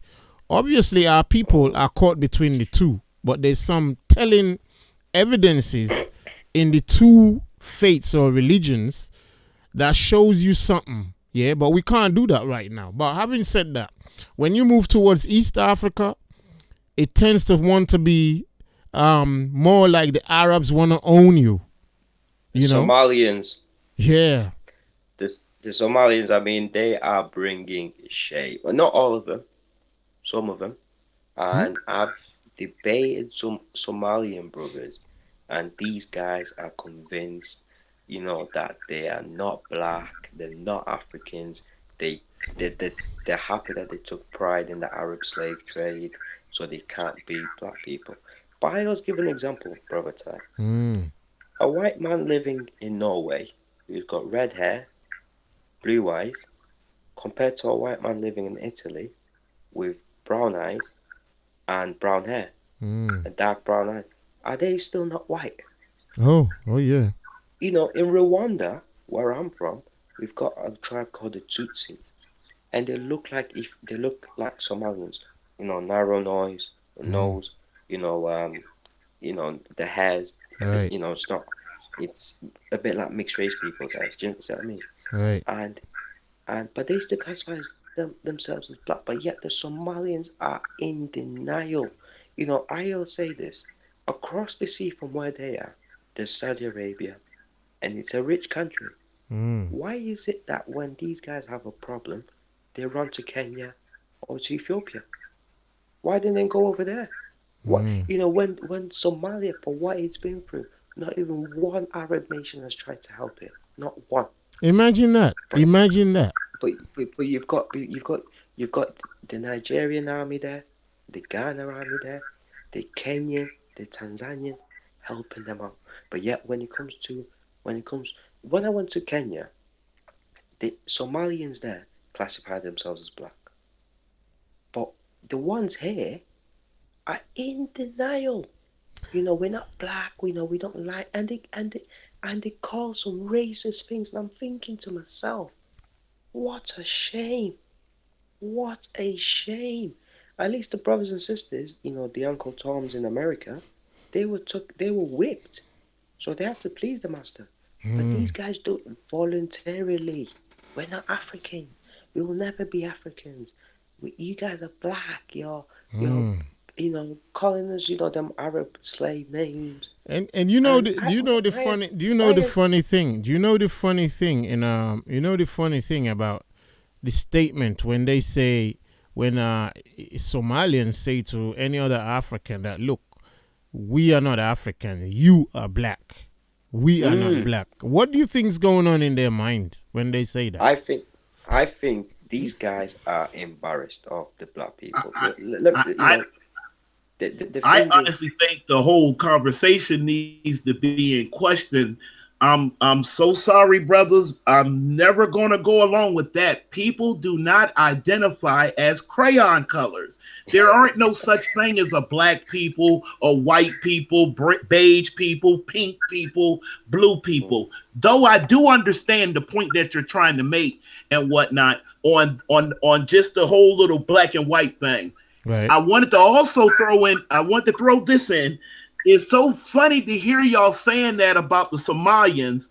And for me being here in America and as an American, I always kind of saw the Somalians almost as a hero for the way that they stood up against the United States that they winded up making a movie, Black Hawk Down off of. Right. It was based off of a real story, a real event that actually happened.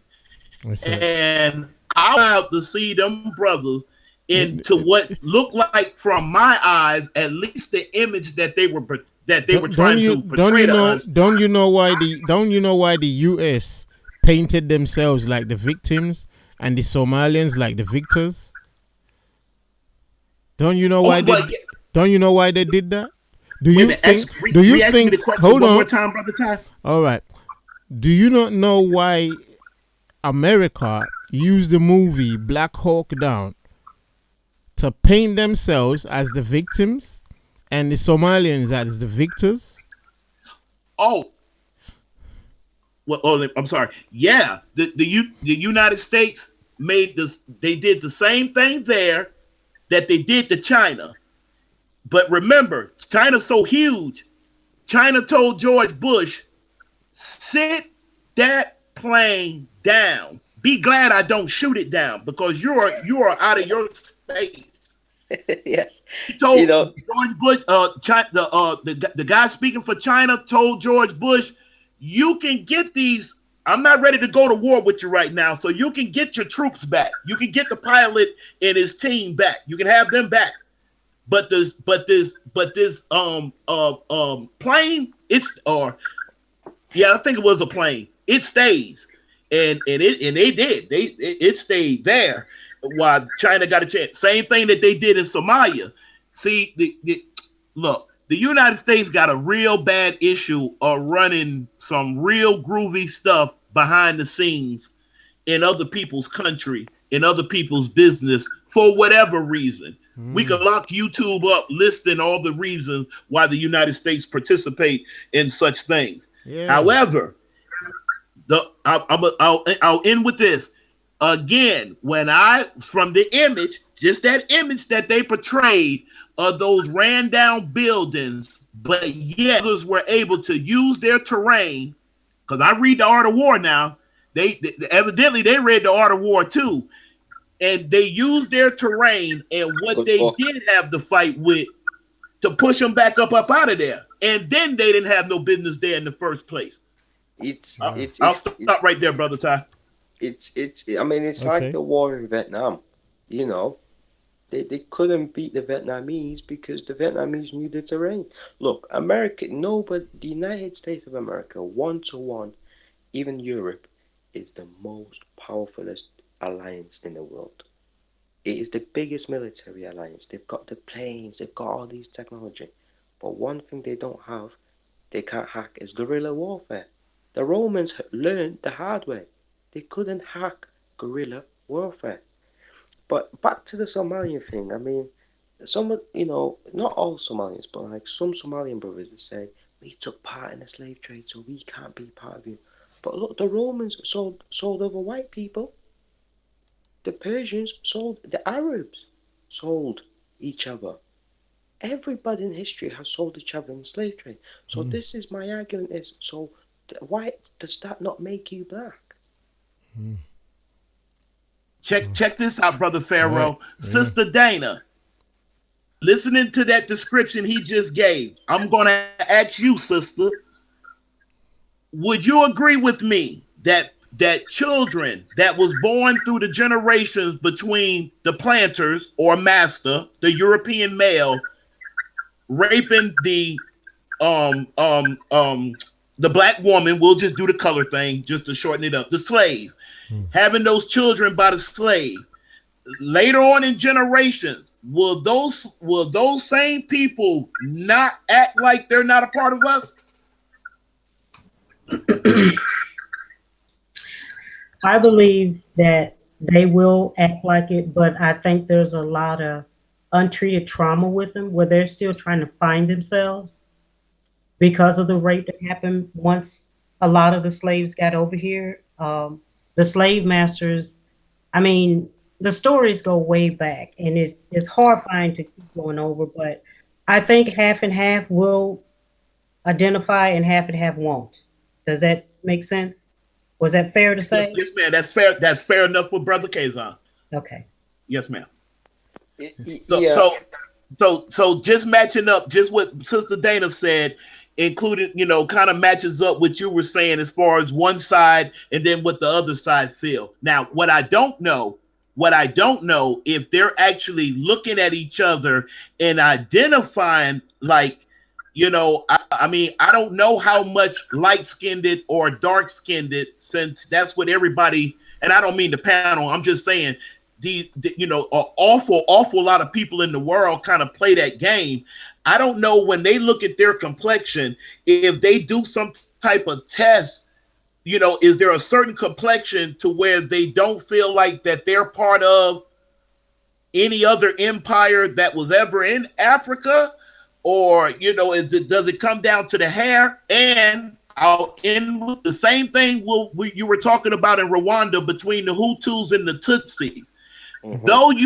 Though you will find them in similar complexions, their bone structure, the Tutsis had more of a European built structure with the nose, the thinness of the arm, and maybe some of the science people can help me out. I'm not a scientist, I'm a historian, But that genetic makeup of them, you in some cases you could tell the difference between a Tutsi and a Hutu.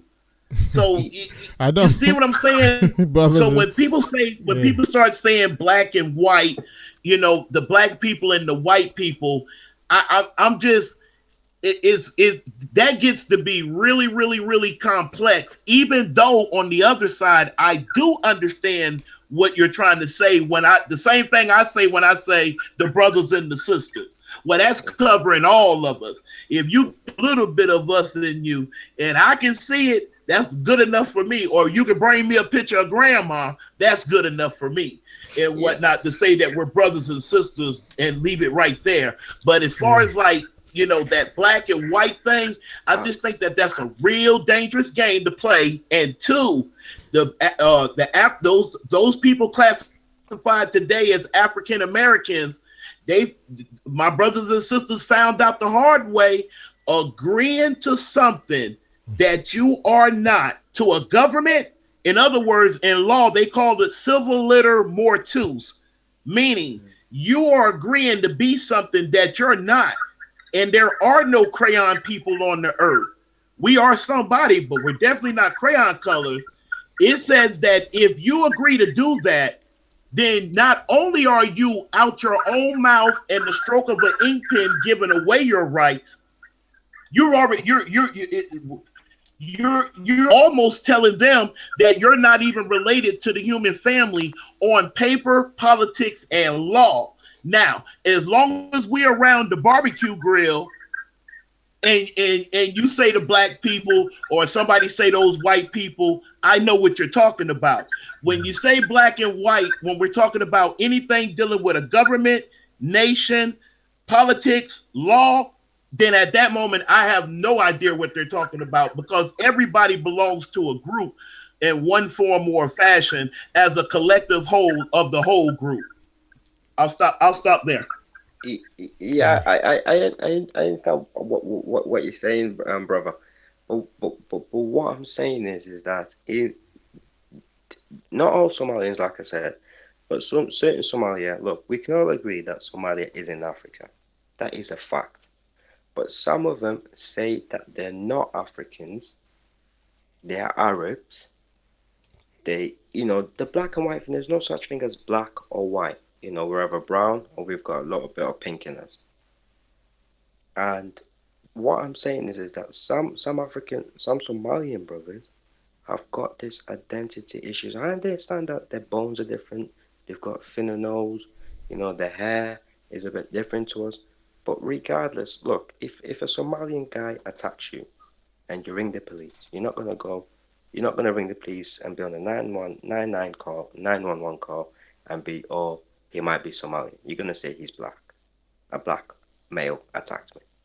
And that's the point I'm trying to make. Like, just because they took part in the slave trade doesn't mean they're not Africans. They're not black.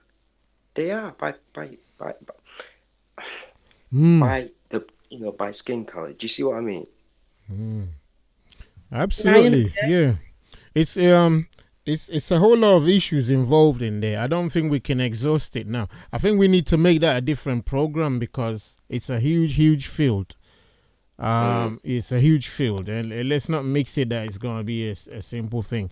If I may ask, can we get back to this Africa return thing? Because that would be one issue we could actually deal with a little bit more success, agree. Because if we really go into this phenotype business, even by the time I reach out to some of my Somali brothers, you see them fighting amongst themselves. Because I tell you, they've got 4 different tribes in Somali. And actually, one of the tribes they have in Somali is also a Hebrew Israelite tribe called the Hebrews.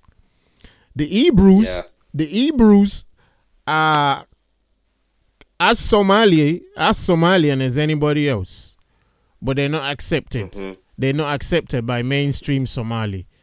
So, never mind the other 4 tribes in there who can still fight amongst themselves. Because don't forget, family, Why are we even trying to, and look, I love my Somali family and all that. I know all of us all over Africa and the world, we have our problems. The same way in Japan has problems with Taiwan or China or all the other Kazakhstans and so on and so forth, Mongolia and so on. Everybody else has problems, even within a house. So it won't be easy to come to a conclusion, even amongst themselves. Never mind between West Africa and East Africa and the idea of slavery and religion and so on and so forth. Somalis have been a great civilization. They still are. You will find a lot of Somalis embedded in the country or nationality of Kenya and so on and so forth. Even in Ethiopia, Eritrea, and vice versa. So it really, like Brother Kazan was saying, in a way, I think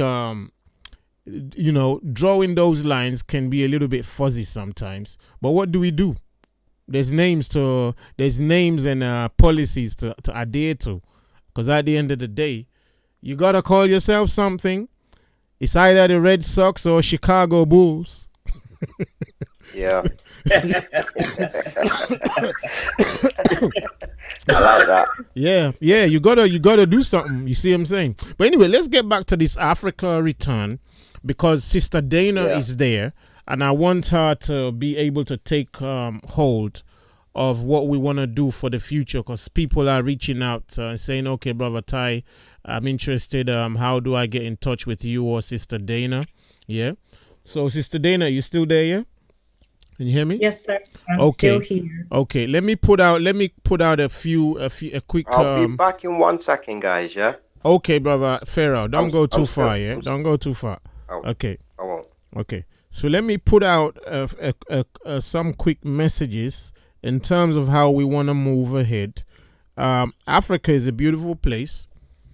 It's a beautiful place spiritually, physically, and every other way. Yes, Africa has its problems. Yes, like anywhere else in the world. In fact, when we compare the problems that Africa has, given the deficiencies it's starting with, you will see that Africa is doing better than most countries of the world, because it started with some deficiencies, serious colonization, serious divisions, serious ones along every line you can think of. Because of that, you need to cut Africa some slack and look at the positives that it's doing. When you look at the positives and then you look at other nations, you can tell that Africa is doing better, because in spite of all the troubles they've thrown its way, it's still there and still thriving and still moving forward. Like George Bush said some time ago when they did their business on Haiti, he said, these people simply will not lay down and die. That's what he said. They've got a spirit that is beyond measure. And that's who we are. So we need to come back there and wait to see what power we're going to operate under to put our enemies at bay. It's important for us to do that. We need to come home. Africa is a beautiful place in all ways that you can think of. That's why everybody else is in there trying to get something. We must do the same. We must go back home and put our feet back where our roots used to be and grow up in there and let our children enjoy something different. We can't keep writing the slave history. No matter where we are, Africans all over the earth, they're still going to call us, yeah, you're the children of slaves. You're the children of slaves. The only one place we can stop that happening is when we're in Africa itself. Ain't nobody calls nobody a children of slaves in Africa. Ain't nobody going to look at you and tell you, oh, okay, oh, you're from the Caribbean. Oh, yeah, we remember your history. Ain't nobody going to do that to you in Africa. What you have right there is people looking at you like you're the son of the land. That's it. So we need to be getting back into that space. So having said that, we need to focus on moving back home. And when we say moving back, are we saying all of us can get in there all at once? No, we're saying we need to have a focus of starting that return. Some of us want to be there yesterday, like myself. I wanted to be there 2 days ago, 3 days ago, 4 years ago. I definitely do. So we need to be in there. Everything is in there. The future is in Africa. Africa is the future. So we need to get back in there and assure the families who are in the diaspora that you will get more for your blood. You will get more for your life. You will get more for your money in Africa. You will get more for your future in Africa. Look at what we're going through in America and here. There is a 1 in 10 chance. I'm being conservative right here. A 1 in 10 chance that you have a son in America, he can turn into gangs. The same in the UK. That's 1 to 1,000 in Africa. Just look at the odds. Look at the odds. You can buy land tomorrow morning in Africa without having to pay tax for the rest of your life. That you can't do anywhere else. You can do almost anything in Africa as it is right now. Anything. Yeah, Are we saying there's no challenges? No, we're not saying that. But every river and every ocean needs to be swum. That's why the book says so many rivers to cross or something. By the rivers of Babylon. Bonnie M sang that. So many rivers. Is it not Bonnie M? Jimmy Cliff. So many rivers to cross. Amen. You know. So we have to do it, family. Otherwise, we're losing what's left of our peace of mind, of our heritage, of our future. Our children are much better out there in Africa. Trust me. We're gonna be going down there to show you what you're missing. There's already enough people from the diaspora, especially America, who are already down in Africa, Senegal, Gambia, Ghana. I mean, name anywhere. Rwanda, Kenya, name anywhere you want. Ethiopia, name anywhere you want. It's go, go, go, go, go. South Africa, Zimbabwe, anywhere you name. Yeah, Tanzania, and just name any country. So what we're offering ourselves right now is us being able to go and start something down there. I was showing Sister Dana how easy it is to have a building, apartment, home. And Sister Dana, what did you think? What did you think, what we looked at? I was ready to go. I was ready to get my plane ticket. When I saw how the structure is, you get a 3-bedroom, 2-bath, whatever, and you pay, in African pounds. But for us, it was like you pay every year. And I like to fell out of my chair because what I pay over here every year, I could save a whole lot of money being in a place where I only pay one time a year. I think it was something like $200. Like $600. Yeah, for two, 3-bedroom. Yeah, 2-3-bedroom apartment with a space around it, all your own. It was like your own compound. It's like it was bricked, built up, and it was just you. But it was so much space in there that you could do a whole lot inside of that little 2-bedroom, 2-bath compound. And it was like $600 was it $6 a month or $6 a year? Yeah, that's a year. That's a yearly rent. And take my income, I figured it up and I said, oh, wait a minute, I could save about $14,000 a year. I'm all for that. If I only had to pay rent one time, when we have to pay it every month here with your utilities, that's almost $2,000 that we're paying here just for a 3-bedroom, 2 full-bath house, garage, attic, fenced-in backyard. We're paying roughly about $2,000 a month.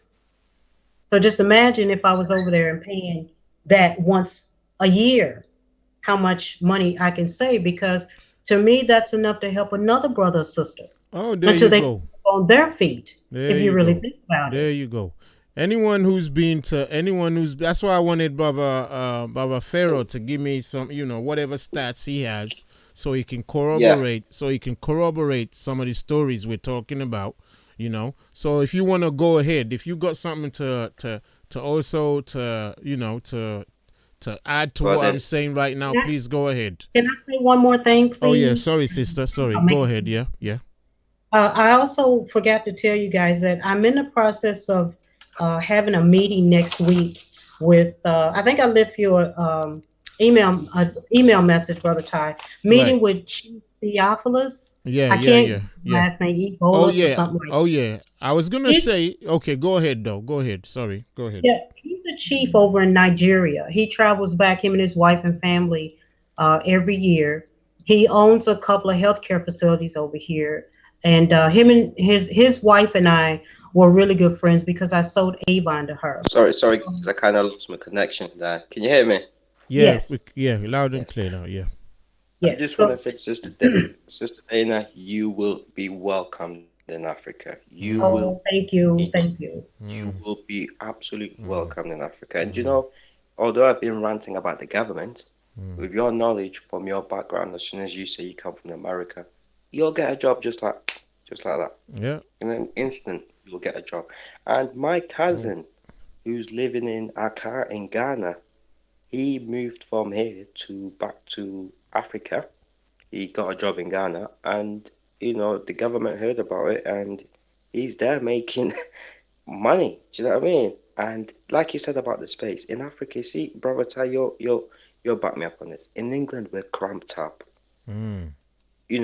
We've not got a space. Your next door neighbor can see exactly what you're doing. Imagine that. And if you want to live in a house in the UK, the houses in Africa that you'll be living in the UK will be going for 1.5 million just to have your own space. Mm, mm, Whilst in Africa, mm, it's not even that. Like my parents built a house in Africa brick by brick.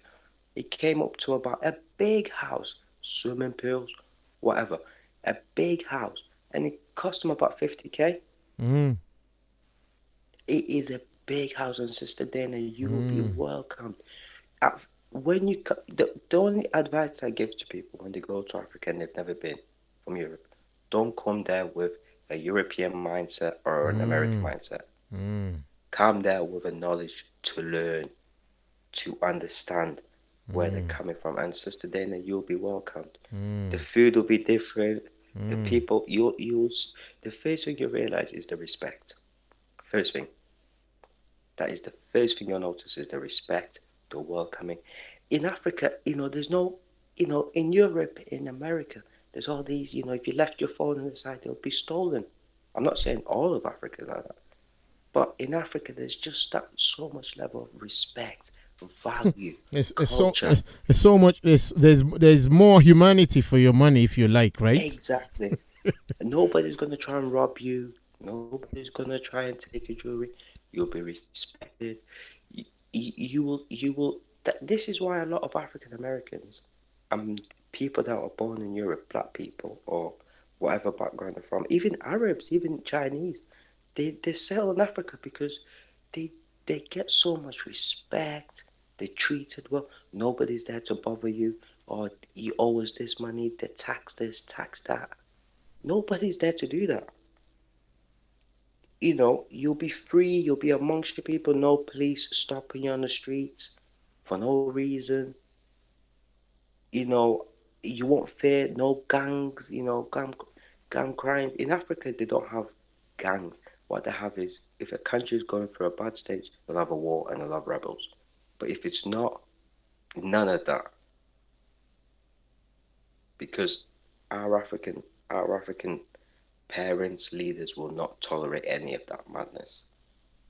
So you will be welcomed. And I think, once you get to Africa and you find a nice, a stable country, you will enjoy it, Sister Dana. You will love it. Mm, You'll be welcomed with open arms, mm, and you will see a real difference. And you know what? Because although I was born in Africa, I was brought up here. When I went there, I thought, wow, this is where I belong.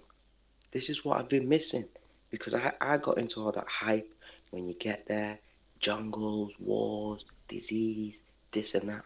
But when I got there, I seen the most biggest houses, the most built. We've got everything. We've got malls, we've got shops, we've got roads, we've got everything what these countries have. But but you won't see that side in in BBC or Fox News. And the Mm. only reason why these guys, the only reason why the BBC, Fox News, and all these have got they want to put Africa down is because they know the people from this country they'll leave by the millions. Once they find Mm. out the truth, people will leave. Oh, no tax. Mm. Bye bye. Right. And they don't want to lose. They don't want to lose the. All they want is to do is for us to sit in these countries, pay tax, pay tax, pay tax. That's what they want. That's why they don't want to tell the truth about Africa. But their problem is, their mistake is, they've got something called social media. You know, Social media. these nations, they're treating Africa like it's their backup plan. Like, should they ever run out of money one day, they can just grab Africa and sell it to the highest bidder again, innit? Can you hear me there, brother? Yeah, yeah. I lost a bit of connection. Sorry. Can you Yeah, repeat that again, brother? Ty? I was saying the European nations are trying to treat Africa like a backup plan for their own economies. Yes. So if they think they run out of money one day, they can produce the trump card and say, "Hey, look, we got this great place, and now you're gonna know." You know how they used to say, how they used to tell us in the past that organic food was not the best type. That just Hmm. buy the supermarket type, buy the polished type. Yeah. Then suddenly GM, I mean, so what's the word now? Non-GM foods now is the in thing, and non-GM foods are coming from third world countries now. Non-GMO Yeah. foods. Yeah. I mean, brother Ty, I mean, when I went to Africa and I was eating there, the farms, the food, Mm, it is natural. Look mm, at the cows in England. They're giving them steroids so they make more mm, babies, produce mm, more milk. We don't even know what they're injecting. Even in America, we don't know what they're injecting in these animals. mm, Whilst in Africa, look, brother Ty, the other thing you'll back me up as well, yeah? Look at, I mean, like things like autism and some of these diseases. You don't, these disabilities, you don't see them a lot in Africa. mm, So that makes you think, what are they injecting in these animals? The UK's injecting eggs. The chickens, let's say, for example, are only meant to have 5 eggs. They're producing 12 eggs. The food's not natural here. Whilst mm, in Africa, you'll watch that cow eat the grass, eat the best food, and they'll kill it, they'll slaughter it, they'll do whatever. But mm, you are getting the finest mm, of food. It is natural. mm. It's Brother easy. Ty, can you hear Yeah. me? Yeah, I can hear you. Yeah, absolutely. Yep, yep. The Absolutely. people the people here have got an agenda to make Africa sound like it's the worst place you could ever go. There's malaria, we're savages, we're killing each other because they don't want their own people to go there and live a better life, not pay tax. And do you know what I mean? Mm, That's the agenda. So they want to make it look like it's bad, but Africa is beautiful. It is, Sister Dana, it is big. It is big, and you will have a lot of places to mm, explore. mm, It is big. It's mm, not even about the people, it is even the natural wildlife that we've got. And do you know what the other thing what I love about Africa is the mm. heat.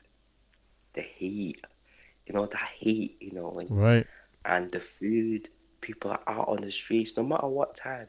They're out on Mm, the streets. mm. They're No, talking, they're see, chatting, real humans, right? living Real humans, right? real human. All Just right. imagine, just imagine, brother Ty. Like I said, I got on a bus and in Africa, and I didn't say hi to everyone, and the woman confronted me and said, "You're rude." I was like, "Why?" And also my auntie had to back me up and say, "Yo, he's from Europe," and she said, "Because when you get on the bus, you greet everybody. That's how you make friends, Sister Dana. Oh Just like yeah. that. Just like that. Just imagine trying to do that on a bus in America. They'll think you're mad.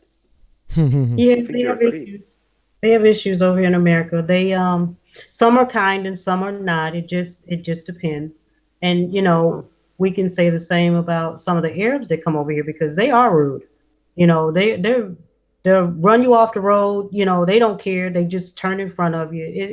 It's crazy over here. And Mm. I mean, Brother Kezo, I'm sure he could testify to the crazy driving that they do over here with their little cabs, and they go in the store, they're rude, and it's just crazy. I just don't want to see no cars driving nowhere for a long time.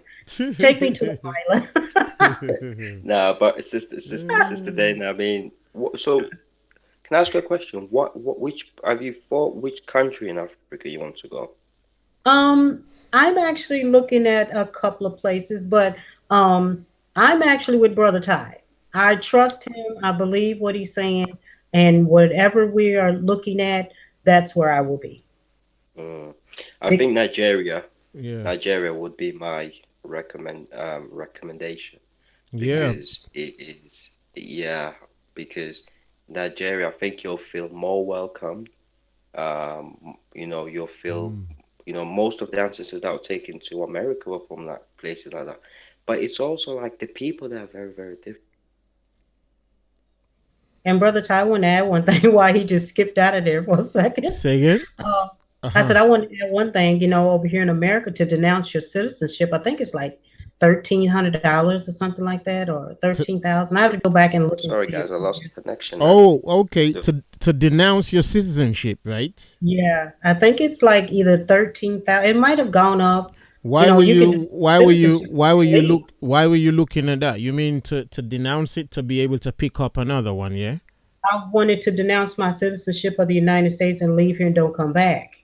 Oh, I see. Well, look, you see, once we're on the ground in Nigeria, um, we African, you see, Right. with the right officials, it's easy to prove our descent. It's easy to prove our descent and see how they can help us, so in that you in don't, Ghana, they have. yeah, so that you don't have to even let go of anything to get anything. Because don't forget, being an Yeah, American, you've paid the price heavily already. Yes, I have. You've seriously paid the price heavily already. That in Ghana, eh, in Ghana they have it's for African Americans. Search it up in Ghana. It's called um right to the return. right Yeah, to return. there you go. Yes, and Yeah. it's only for African Americans. Yeah, Right, that want to go to Ghana. And even places like Nigeria or Ghana or South Africa, you can have a dual nationality. exactly. You can have a dual, so you don't have to give up your American passport. My advice would be is maybe go there for a year. I know you'll enjoy it anyway, but go there for a year, live, and then kind of make your mind up. But I think every single African Americans, Brazilians, you know, even Europeans, I think like the Nigerians are doing, they're getting the diplomas here and they're going back home. Mm, Even the Indians and the Chinese, that's what even the Indians and the Chinese, they go to the United States, they do mm, the business, and they go back home. mm, Right. Well, I think They don't everybody go there should to stay. try it. I think everybody should at least go to visit and see how they like Mm, it before they down the situation and think it's a bad place. yeah, Like I said, I've been wanting to get out of here and go and explore for years, me and my daughter. And I think my daughter's kind of changed her mind a little bit, but that hasn't stopped me. I haven't changed my mind. At some point, like I told her, she's going to wake up one day and my bags will be packed and I'll be gone and I'll see her when I get back, if I come back. So yeah. he said, mm, go That's ahead and let me that's know how it turns out. mm, that is the best way to go about it, because mm. you know what, Sister Dana, what she sees that how happy you are in Africa and how big your house is and how much friends you've How made. I much think peace you have? how much peace, yes, That's what I'm looking for peace. is the peace. How much peace you have, Uh, Sister Dana. And with your knowledge, you're not just going there to sightsee or just to stay. You can also teach people, mm, educate people. When I go to some places in Africa and I'm speaking, they've never seen a black person do this. They're shocked. This guy's got knowledge. What is it about this guy? And I'm telling them, I was in a village in Rwanda, and I was speaking to him, and then it was like a tourist village, and then a white guy came, and all these people ran to. They seen him as God because in the Bible, even some of my aunties and uncle had to criticize him and said, "Why have you got a picture of a white Jesus?" and you're bowing down to him. The guy Mm. is an actor. Mm. He's not Mm. even the real Jesus. Mm. But in their head, they see him as the white man's got money. They see him. I don't know what it is, but like sometimes they run to him. They think he's gonna take me to America, and they've just got that mindset. But I think if you went there like myself, and I tell them this is not what things are like in Europe or America. We're just making ends meet. It's You're just not a gonna day get a to big day. It's house. just a day survival, really. Exactly. You're not gonna once you've paid your tax and you've got your bills, you pay your house, you pay your car, you've just got about ends meet to make it. Unless you're a footballer or an actor, for the average black guy, you're just making ends meet. Some brothers and sisters are working two jobs just to make ends meet. So I say to my African brothers and sisters, don't be this hopeful that when you get to the UK or Europe, you can build Europe here in Africa or the United States. We could have all them things. Our lands are not cursed. It's the people's mindset that are cursed. Nice. Life Well, with works. that being said, Brother Ty, I do have an appointment next week with the chief to sit down and talk to him about, the country over there, because he's from Nigeria. They go back every year, but they have homes over here and in Nigeria. So I'll be able to meet with him next week. But I need to speak with you first and kind of get some questions in line to ask him so that I don't miss anything. Well, yeah, okay. We'll draw up something. I didn't actually know you wanted to do that. But I didn't know if it was important. But hey, if you got it lined Yeah, up, yeah. Say yeah, I again. figured it might be easy to pick his brain and see what, he knows, and if he's got some people that, Yeah, even yeah, if I yeah. could go over with him when they go, I Right. can Yeah, yeah, yeah. stay Why with him not? for a Yeah. couple of weeks and then, report back or whatever. Or he can, I can go to a hotel or whatever, because I feel like if I'm around the chief, I'll be, I'll feel safe if I'm with them. Of course, you'll feel safe, but the thing is, I don't know who he is and what he is and stuff, but don't forget that you want to see life from the ground up, not from the up, Right. not from the up down. You know, Right. yeah, because some of our families, and you can't blame them. You cannot blame them. When they take you to Africa, they will really spoil you. They Oh will, Lord. yeah, yeah, yeah. They will Sorry, really, guys, I was having connection problems. I'm back. Sorry, I do apologize. yeah, they will really spoil you, and it's all right, but I'm just saying, keep in mind that you want to see it from the ground up as well. So Mm. any Yeah. family out there, it's like I went to some European countries, and the first thing they want to go show me is Monuments. all the built up cities. But they didn't realize that I'm not into that. I'm into the lowest type of life form, to learn what's underground to the way up. Because when you say you're from the UK, they say, "Wow, UK, London, man, we better go show you New York." Yeah, let's go show you all the glittering, all that glitters is not gold.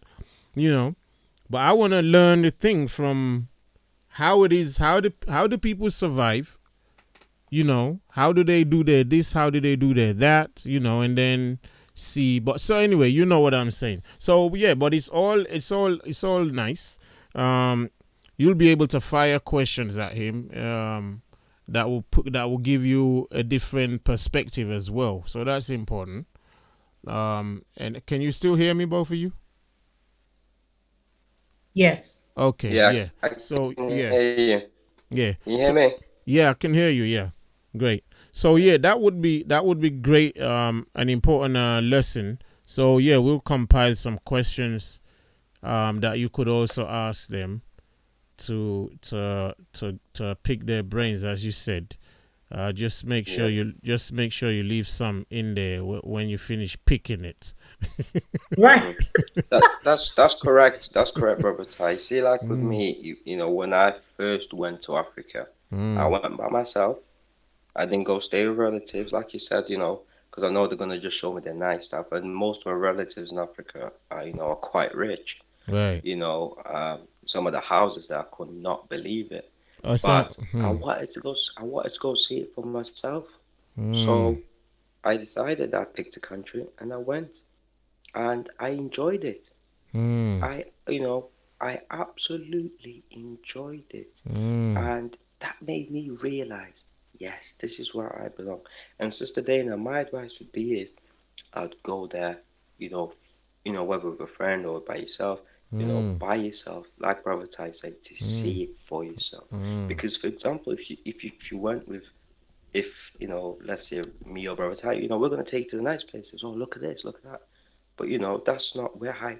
Some people will like Hmm. it's some like when I went to some of my relatives, they were kind of hiding, like the poverty side of things. They were kind of showing me just the good stuff, but I Yeah. didn't want to see that. You see, and when I went out for myself, when I met people, spoke to people, and I was so surprised how many, Europeans, African Americans that I met. I was thinking, wow, this is crazy. I did it all by myself. Do you see what I mean? I didn't want to go there just to see the good stuff. Hmm. And I also wanted to go there to learn about the problems that we face. Yeah. And I learned some about them problems. And I thought to myself, when I came back to England, I felt disgraceful. I felt I'm here, eating all this food, but whilst my brothers and sisters are out there suffering, and I'm paying tax to the people that are oppressing them. Hmm.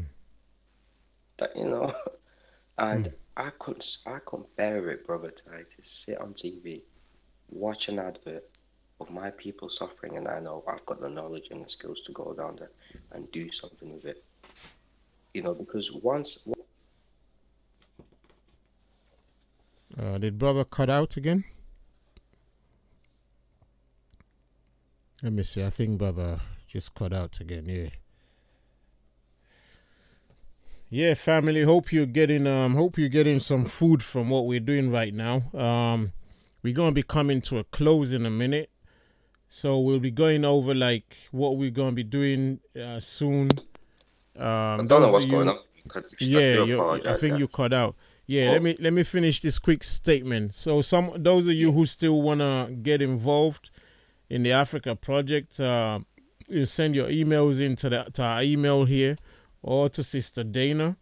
Yeah, and she'll be coordinating how to send you information and how we want to do things. Yeah, and then we're gonna see how the coming weeks how we can keep giving you more information or updates on what we want to do. Okay, family. So send in your email to Hit Online. I don't know if Sister Dana has put her email out there yet. Maybe she I will. didn't. I Huh? wasn't sure what you wanted me to do. I apologize Oh, for interrupting. okay, So put okay. Yeah, yeah. All right. So okay. she might put her email on this on the chat there. So those of you who are interested, especially those you on stateside, she'll be able to get in touch with you and give you information that in a way that you'll be able to understand it and ask your questions even live with her. And then when you're ready, we can all still have a chat to see how you wanna progress. Like we said, everything down in Africa is really tailored out for your peace of mind. From your housing to your food to people to your spirituality to your future to your language reconnection, your spirit, everything. So we're gonna be dealing with that in the weeks to come, in the days to come, weeks to come, and we'll take it from there. So let Sister Dana say one or two things to you family, and we can then move on and round up with the general conversation here. Yeah, go on then, sister. Well, I didn't have much more to say, Brother Ty, other than, you know, uh, people send us your email so we can start contacting each other and getting things together. Um, I'm I'm hoping we can get something together between now and August. I'm not 100% sure. I guess it's going to have to be a meeting of the minds. Maybe I don't know how we're going to get it done, but we'll get it done. No, When we get it done. we intend to be much quicker than August. We're looking at even June, July to That's go fine. down the first time. So anyone who's interested in that first move, if you can put your minds to that. If you can still plan longer, but just in case anyone wants to actually go down the first time with us, as we already put out, we also need your support actually.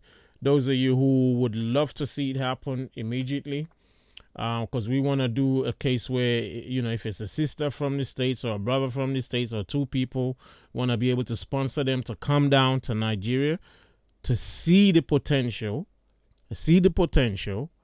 and to be able to relay that message back firsthand to our brothers and sisters in the States in a way that they understand, because they'll be able to ask questions the way they can relate to each other more than I would probably be able to do it from the UK here. Okay, so but we'll be looking at June, July. We really hope that will kick off the first movement down there to have a look. So we'll keep that in mind. Yeah, go on, sis.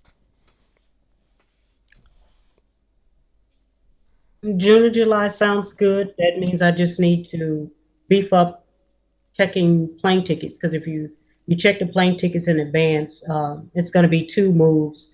Whoever's coming from the States to the UK, and then from the UK to Nigeria. I guess we'll speak about that a little later. Right. Okay. I see. Okay. I see your point. Okay. We'll talk about the details anyway. Your details, because everybody's details might be slightly different, Right. but you'll be coordinating what's going on in the stateside.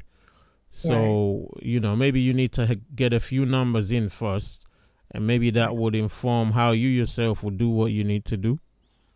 Gotcha. But yeah, You guys have got great projects, man. It's brother Ty. Just to say, man. I've got so much respect for you, man, and from watching you, like how I got to know you, for watching your videos in Speaker's Corner right, and things like that. But man, big respect to you and Sister Dana, right, because you guys have got something really good that I've always dreamed of. Do you see what I mean? And is to get my brothers and sisters back home where they belong, where the law of the land was them. right, right. I think brother is cut off again. Let's have a look. Yeah, okay, yeah. Brother's connection just went off again. So let's see. Yeah. Okay, family. Brother Pharaoh's connection went off again. Oh, he's. I think. Yeah. Yeah, I'm back. Okay. Sorry, guys. Yeah, go ahead. Yeah, brother But Pharaoh, go ahead. you've I think this is what we need. This kind of communication amongst our brothers and sisters. Whether they're from the States, Europe, even Australia, or South America, even. And we need this unity to go back home with our knowledge, with our skills, and build our motherland. Right. Saying great talk. Great talk, brother Pharaoh. Thanks for your blessings to us. I'm sure we'll take on that spirit in moving forward. We'll take on that spirit in moving forward, and we're gonna be dealing with it more and more and more over the coming weeks. Family, it's something we will press on. Yeah, go ahead. I'm also very interested in the project. Right. I've sent you my email. Did you get it? Yeah, well, yeah. That's what I mean. Let me have. Yeah, that's Which one was yours again? Call in. Call in. Can I call in? Oh yeah. Call in. That's stock oat, yeah. Yes. So you've got my email, brother. Anytime, message me. Okay. All right, brother. Okay, that's great, great. Let me send you one now. Tell me if you get it now, yeah? So that I've sent something out. Shalom, Mother Pharaoh. Yeah, let me see if you get this one, yeah? Just, yeah, family, all of our families all over Africa, we're happy to link with all of you, because I believe our travels will take us. Yes, I've received it. Right. Okay, brother Pharaoh. Bless. So as I was saying, Brother Pharaoh, all our families who are all over Africa, as we start getting settled down and getting more people to consider coming back to Africa, anywhere will be open to us. And in that case, we need brothers and sisters who are even settled already, who've had their boots on the ground there, to be able to say, oh, look, Brother Tai, Sister Dana and Cole, look, we're down here. Come and visit. Even if you're not staying here permanently, come and visit. And can we come and visit? That's what we want to do. We want to have a situation where anywhere we find ourselves, we have home. Yes, and I bet from traveling some countries in Africa, in my experience, Brother Tai, Right. I've always felt welcomed. Africa is Africa, and regardless of the language barriers, regardless of the culture differences, Africa is Africa. Absolutely. Africa is Africa, no matter what land. I don't know about the North Africans, but I can speak for the sub Africa Yeah. South country. Sahara, yeah. Home is Sub-Sahara, home. yeah. We've just got this, we're just all at one, Right. and even the music, even the brothers and sisters in America. If you look at, black people are just people with rhythm, you know. That's what connects us to our brothers and sisters across the sea. We've got that rhythm, inside us, even when you look at the music and the dancing. But wherever you are in Africa, you will just feel at home, at home. The food, the people, the culture. I don't know what else to say. I'm just, you'd have to experience it yourself, to get that Absolutely. connection. But that's all I've got to say, guys. And I'm gonna have to go, guys. I'm sorry. Okay. That's great. But it's been a wonderful discussion, and I hope in future I can, join in, more into your conversation, Brother Tai. Absolutely, Brother Pharaoh. It's been a pleasure. Been a real pleasure.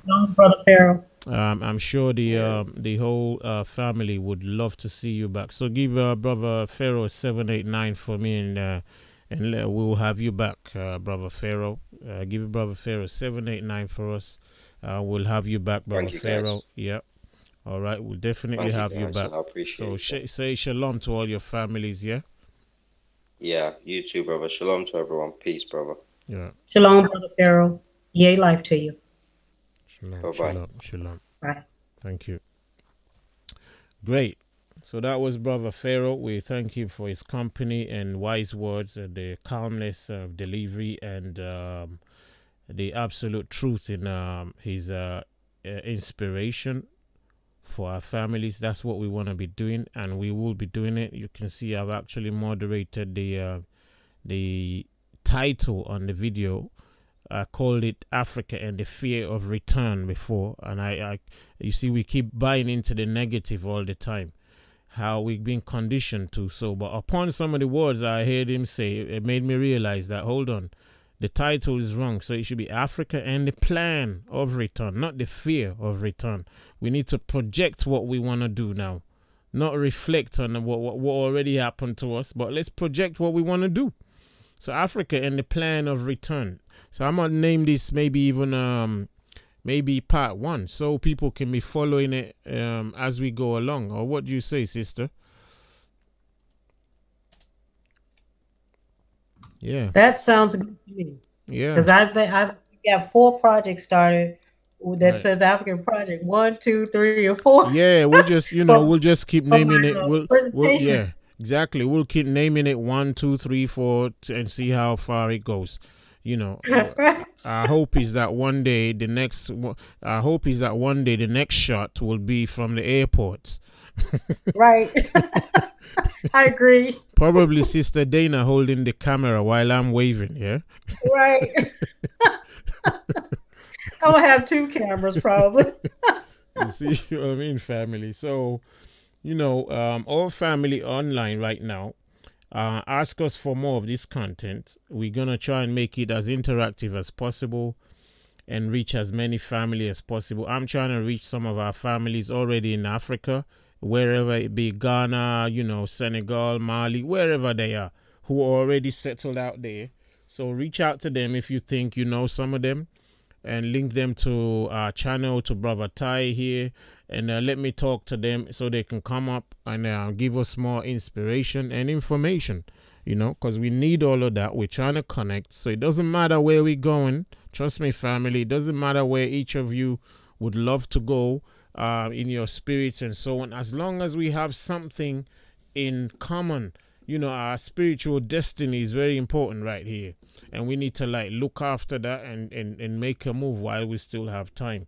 So anyone who's interested in that, please forward your addresses or emails to Sister Dana, or to the email for this channel, which is hitonline314@gmail.com.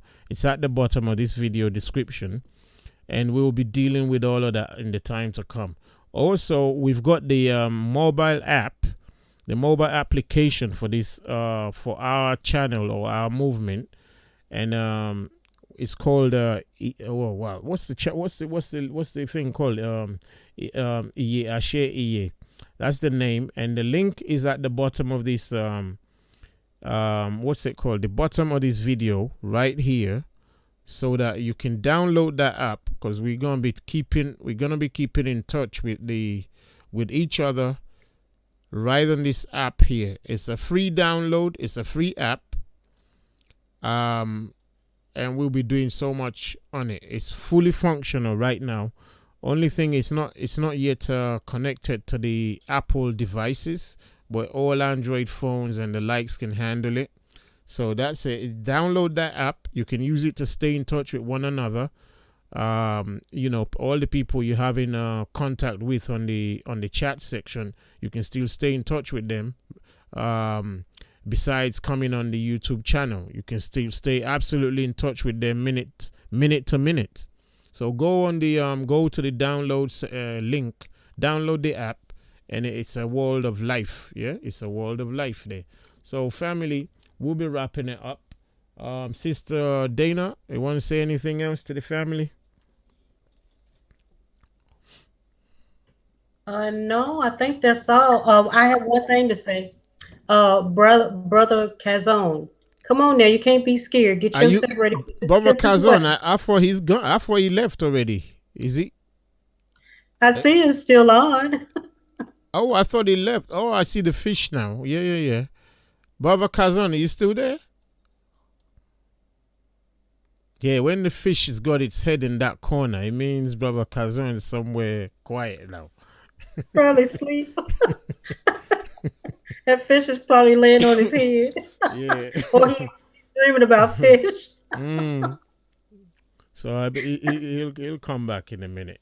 So yeah, family, hit all the buttons, like, share, subscribe, register on the website as well. The website is right there. Download the app, register on the website. Please help us, support us, donate.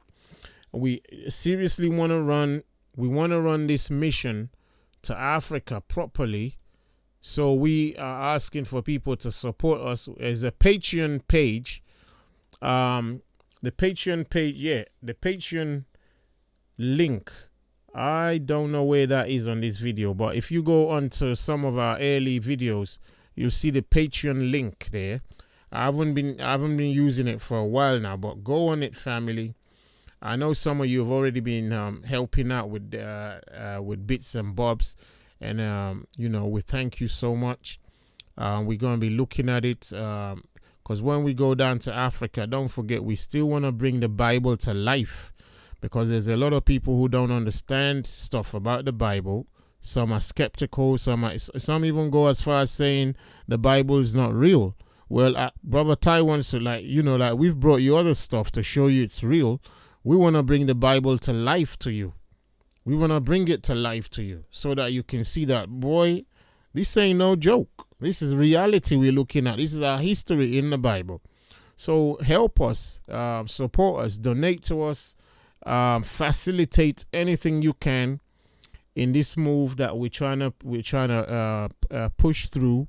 Help us to make it happen, and stay family, stay here family with us. So help us, support, like, share, subscribe, everything that brings life to this channel.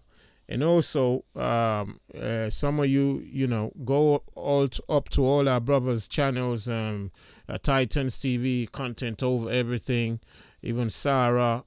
Go, subscribe to their channels, like and share, we'll be trying to do things together in the future. So, hey, we got to support each other and get our communities back on track.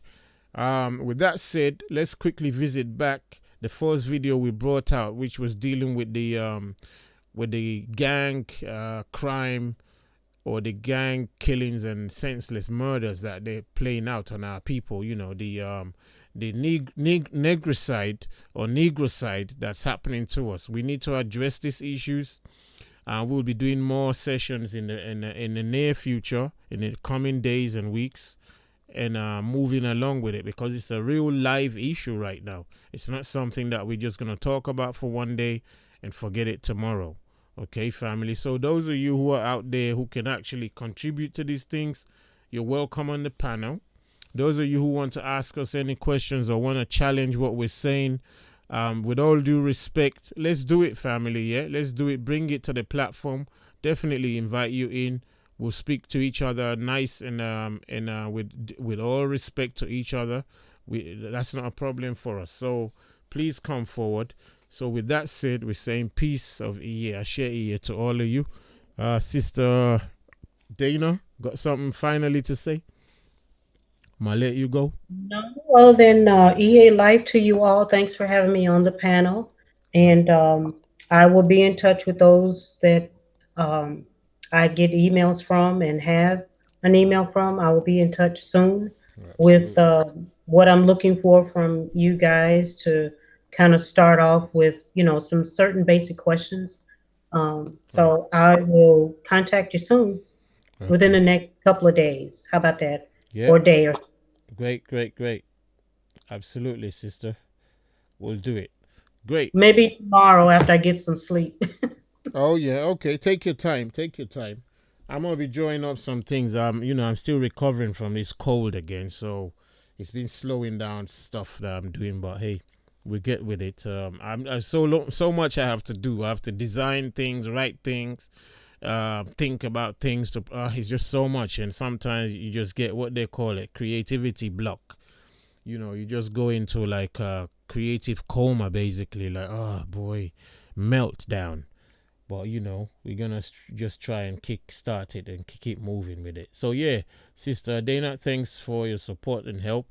I'm looking for my sisters out there, especially in the States, to really come to Sister Dana's support and reach out to her like a sister, as an elder sister as well, and support her and ask her what she may need you to help her with. It's very important, family, that we start really putting hands together to do things.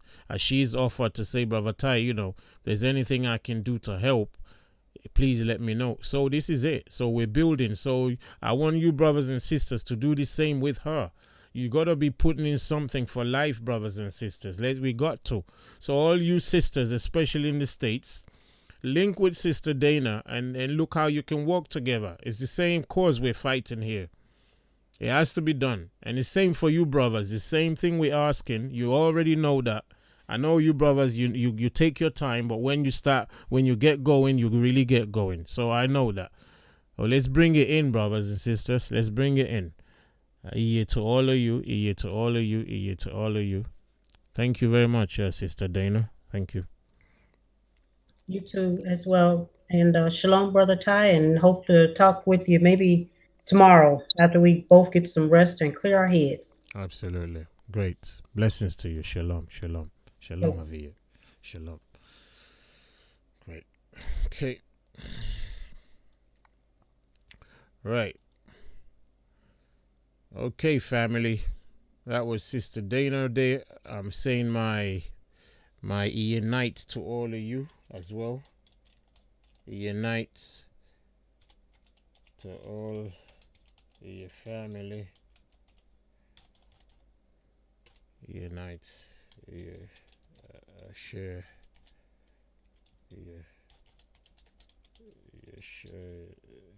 Shares.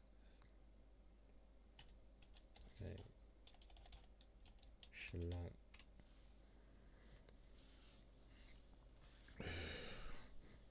Right, family. Anyone who needs Sister Dana's email, it's right there also. If you miss it, you can also contact me on the email at the bottom of this video right there, okay? I'm going to copy Sister Dana's email right there, and you can post to either one and let me know, okay, family? All right. So you got Sister Dana's email right there. Any one of you who may have missed it right there. So, yeah. So Africa Project.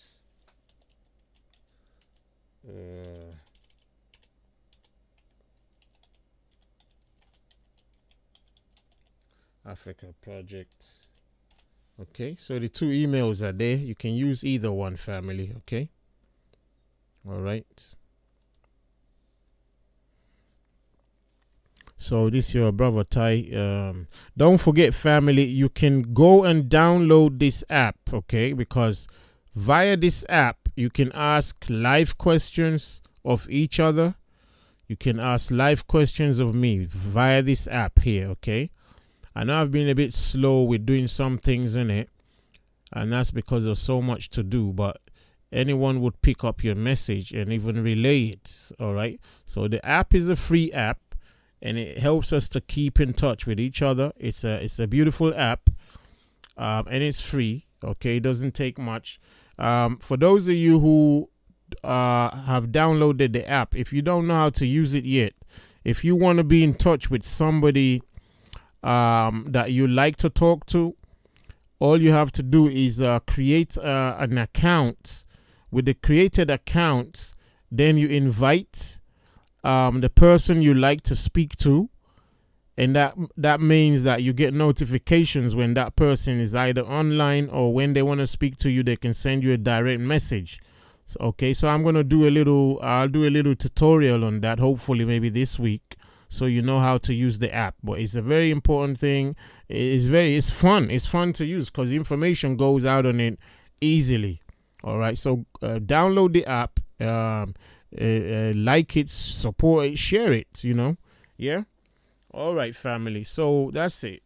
Yeah, share it to all of you, and thank you also to brother Andre for coming in earlier. Thank you so much, brother. Shalom to you. We want to hear from you in the future again, please, in the next few days, I hope. And discuss about all these things that we have on our minds and clear up and move forward with it. So we say shalom to you, brother Andre. Shalom to all your families around you. And we give thanks again also to brother Kazon and brother Pharaoh for coming on. We encourage you, brothers and sisters, to come on the panel, come on the show, and let's hear your views. Let's hear where you are. Let's hear what's going on, yeah? Okay. Yeah, to all of you. Yeah, to all of you, family. Yeah, to all of you. Shalom. Shalom.